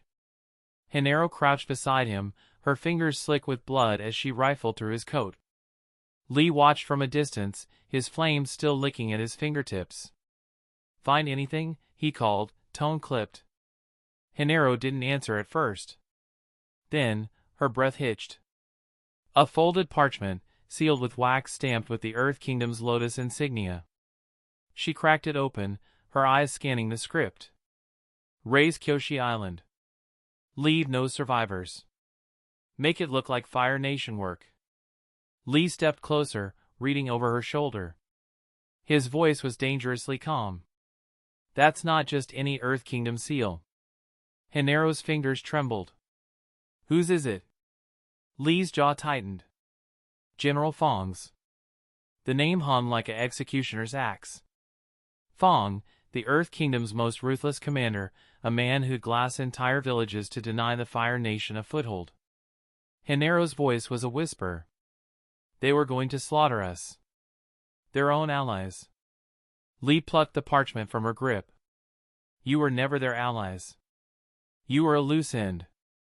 Ji stood atop the village's central well, his soldiers forming a crimson wall at his back. Before him, Mayor Hanu and Ikari stood flanked by the surviving Kyoshi warriors. The air was thick with smoke and the metallic tang of blood. Kyujin wiped his dowel clean on a dead pirate's shirt. "Well, this got messy." Ji ignored him, his gaze locked on Hanu. "You saw what happened here," Ji said, voice low. "Pirates. Slaughtering your people. And not just any pirates, Earth Kingdom puppets." Akari's eyes narrowed. "You expect us to believe that?" Lee stepped forward, tossing the bloodstained orders at her feet. "Read it yourself." Silence. Hanu paled as he scanned the words. Akari's grip on her fan turned white-knuckled. Ji pressed on. "The Earth Kingdom was willing to burn you alive to frame us.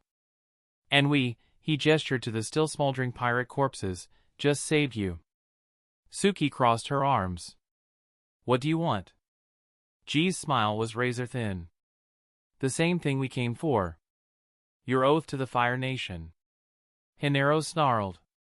After centuries of your nation's atrocities, you think one act of mercy changes anything? No, Ji said simply. But this does. He snapped his fingers. From the ranks of Fire Nation soldiers, 2 men dragged forward a bound figure, a pirate, still breathing, his face a mask of bruises. Ji gripped the man's hair, forcing him to his knees. Tell them. The pirate coughed blood. Fong promised us gold. Said the Fire Nation would take the blame. That no one would care about some backwater island. Ji slit his throat before he could finish.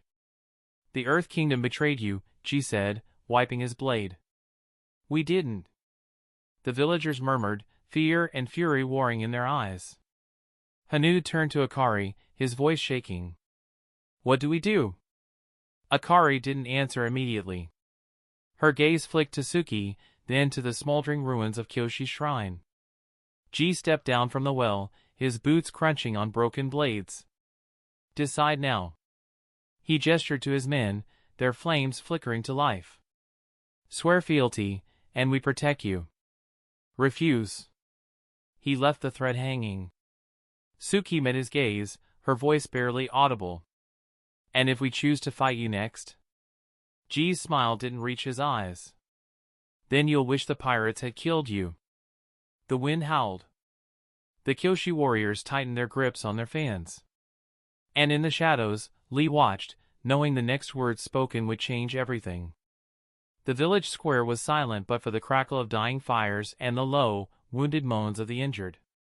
The air stank of blood and burning wood, the ground slick with it. Mayor Hanu stood before his people, his hands shaking, not from fear, but from the weight of what he was about to do. We accept, he said, the words like gravel in his throat. The reaction was immediate. Hinaro slammed her fan into the dirt, the metal teeth biting deep. No! We already voted. We were going to fight. A chorus of shouts rose from the younger warriors, their faces streaked with soot and fury. They're no better than the pirates, one cried. The Fire Nation burns villages for sport, another spat. Hanu's face darkened. He stepped forward, his voice cutting through the dissent like a blade. Look around you. He thrust a hand toward the bodies being laid in rows, children curled in their mothers' arms, elders with their throats slit, promising warriors cut down before their time. We fought a band of pirates, and this was the cost. What do you think the Fire Nation would do if we defied them now? Akari, her jaw clenched, stepped forward. The head warrior's eyes were hollow, but her voice was steady. Hinaro. Stand down. Hinaro whirled on her. You can't be serious. After everything. I am, Akari interrupted. Because I have counted the dead. And I will not bury another child today. The fire in Hinaro's eyes didn't dim, but her fists unclenched. The village elders, those who had survived, nodded in grim agreement. This is not surrender, one said, her voice brittle. This is survival. Another, an old man with a scarred face, added, the Fire Nation has the shrine. They have the port. And now, they have our word. Hanu turned back to Ji. You have your surrender. As one, the Kyoshi warriors and villagers bent their knees, their heads bowing, some in resignation, others in silent rage. Ji's voice cut through the moment like a whip. Stand up. Confusion rippled through the crowd. The prince is the one who receives your oath, Ji said, his tone leaving no room for argument. Not me. Not today. For now, we prepare the terms. Ji motioned to Kyujin, Lee, Barin, and Ren, who stepped forward. The 5 of us, Ji declared, will be the ones married into Kyoshi. Choose your candidates carefully. His gaze swept over the warriors. The prince, as you saw that day, is fond of Kyoshi. You do not want to make him lose that fondness. A threat wrapped in silk. Kyujin grinned, cracking his knuckles. I call the one who tried to stab me. Hinaro's eyes flashed. Over my dead body. Ji ignored her. Lee. The young ensign adjusted his collar. I will evaluate based on compatibility of discipline and tactical acumen. Barnes snorted. I just want one who can cook. Rin elbowed him. You're lucky if she doesn't poison you. As the Fire Nation soldiers began to disperse, Hinaro lingered, her fingers brushing the hilt of a fallen pirate's dagger. Akari's hand closed around her wrist. Don't. Hinaro didn't look at her. This isn't over. Akari's grip tightened. No. It's just beginning. And in the shadows, Suki watched, her face unreadable, her fan still stained with blood. Chapter 80, Short Tales, The Weight of Loyalty. The ship's metal corridors echoed with the heavy footsteps of exhausted men as G and his soldiers returned from the village. The air smelled of salt and smoke, the scent clinging to their armor like a second skin. G dismissed the others with a curt nod, his voice rough from hours of shouting orders. Rest. We sail at dawn. Then, to Lee, join me in 5 minutes. G's quarters were sparse, a narrow bunk, a rusted washbasin, a desk bolted to the floor. The moment the door hissed shut behind him, his legs gave out. He collapsed to his knees, the cold metal biting through his pants. His breath came in ragged gasps, his fingers trembling where they pressed against the floor. The words echoed in his skull, relentless. For your loyalty, I will make you a legend. Prince Zuko had said that to him over a month ago, back when they were still chasing the Avatar, back when the prince had been a banished fool in the eyes of the crew. Now G was a lieutenant commander. Now he would take a Kyoshi warrior as his wife. Now he stood at the precipice of something greater than he ever dreamed. And yet, was he worthy? He clenched his fists. Get it together, he muttered to himself. You earned this. But the doubt gnawed at him. He was just a man in his 20s, handed power and trust he'd never expected. What if he failed? What if the prince's faith had been misplaced? A knock. Commander. It is I, Lee. G forced himself to stand, his muscles protesting. He wiped his face, straightened his tunic, and opened the door. Lee stood at attention, his posture flawless, his face unreadable.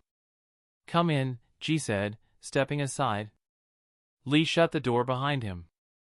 You and the girl discovered the instructions, correct? G asked, leaning against the desk. Yes, Lee said. Though she tried to hide it. G exhaled through his nose. There's a leak. Either among our men or back in the capital. Lee's eyes sharpened. The evidence would suggest as much. Given the clandestine nature of our deployment, knowledge of Kyoshi Island's significance should have been restricted to Prince Zuko's inner circle. The fact that General Fong was aware of our movements implies a breach in operational security. G nodded. Whoever leaked it isn't just an enemy of the Fire Nation. More importantly, they're an enemy of the prince. Lee adjusted his collar. I recommend we inform His Highness immediately. A full report of today's events, including the Earth Kingdom's involvement, should be dispatched via messenger hawk at once. G smirked. Always thinking ahead, Ensign. Lee continued, undeterred. Additionally, we should consider the possibility of counterintelligence measures. If the leak originates within our ranks, a targeted investigation may be necessary to. Enough, G cut him off. Just write the damn report. Lee snapped his mouth shut. G rubbed his temples.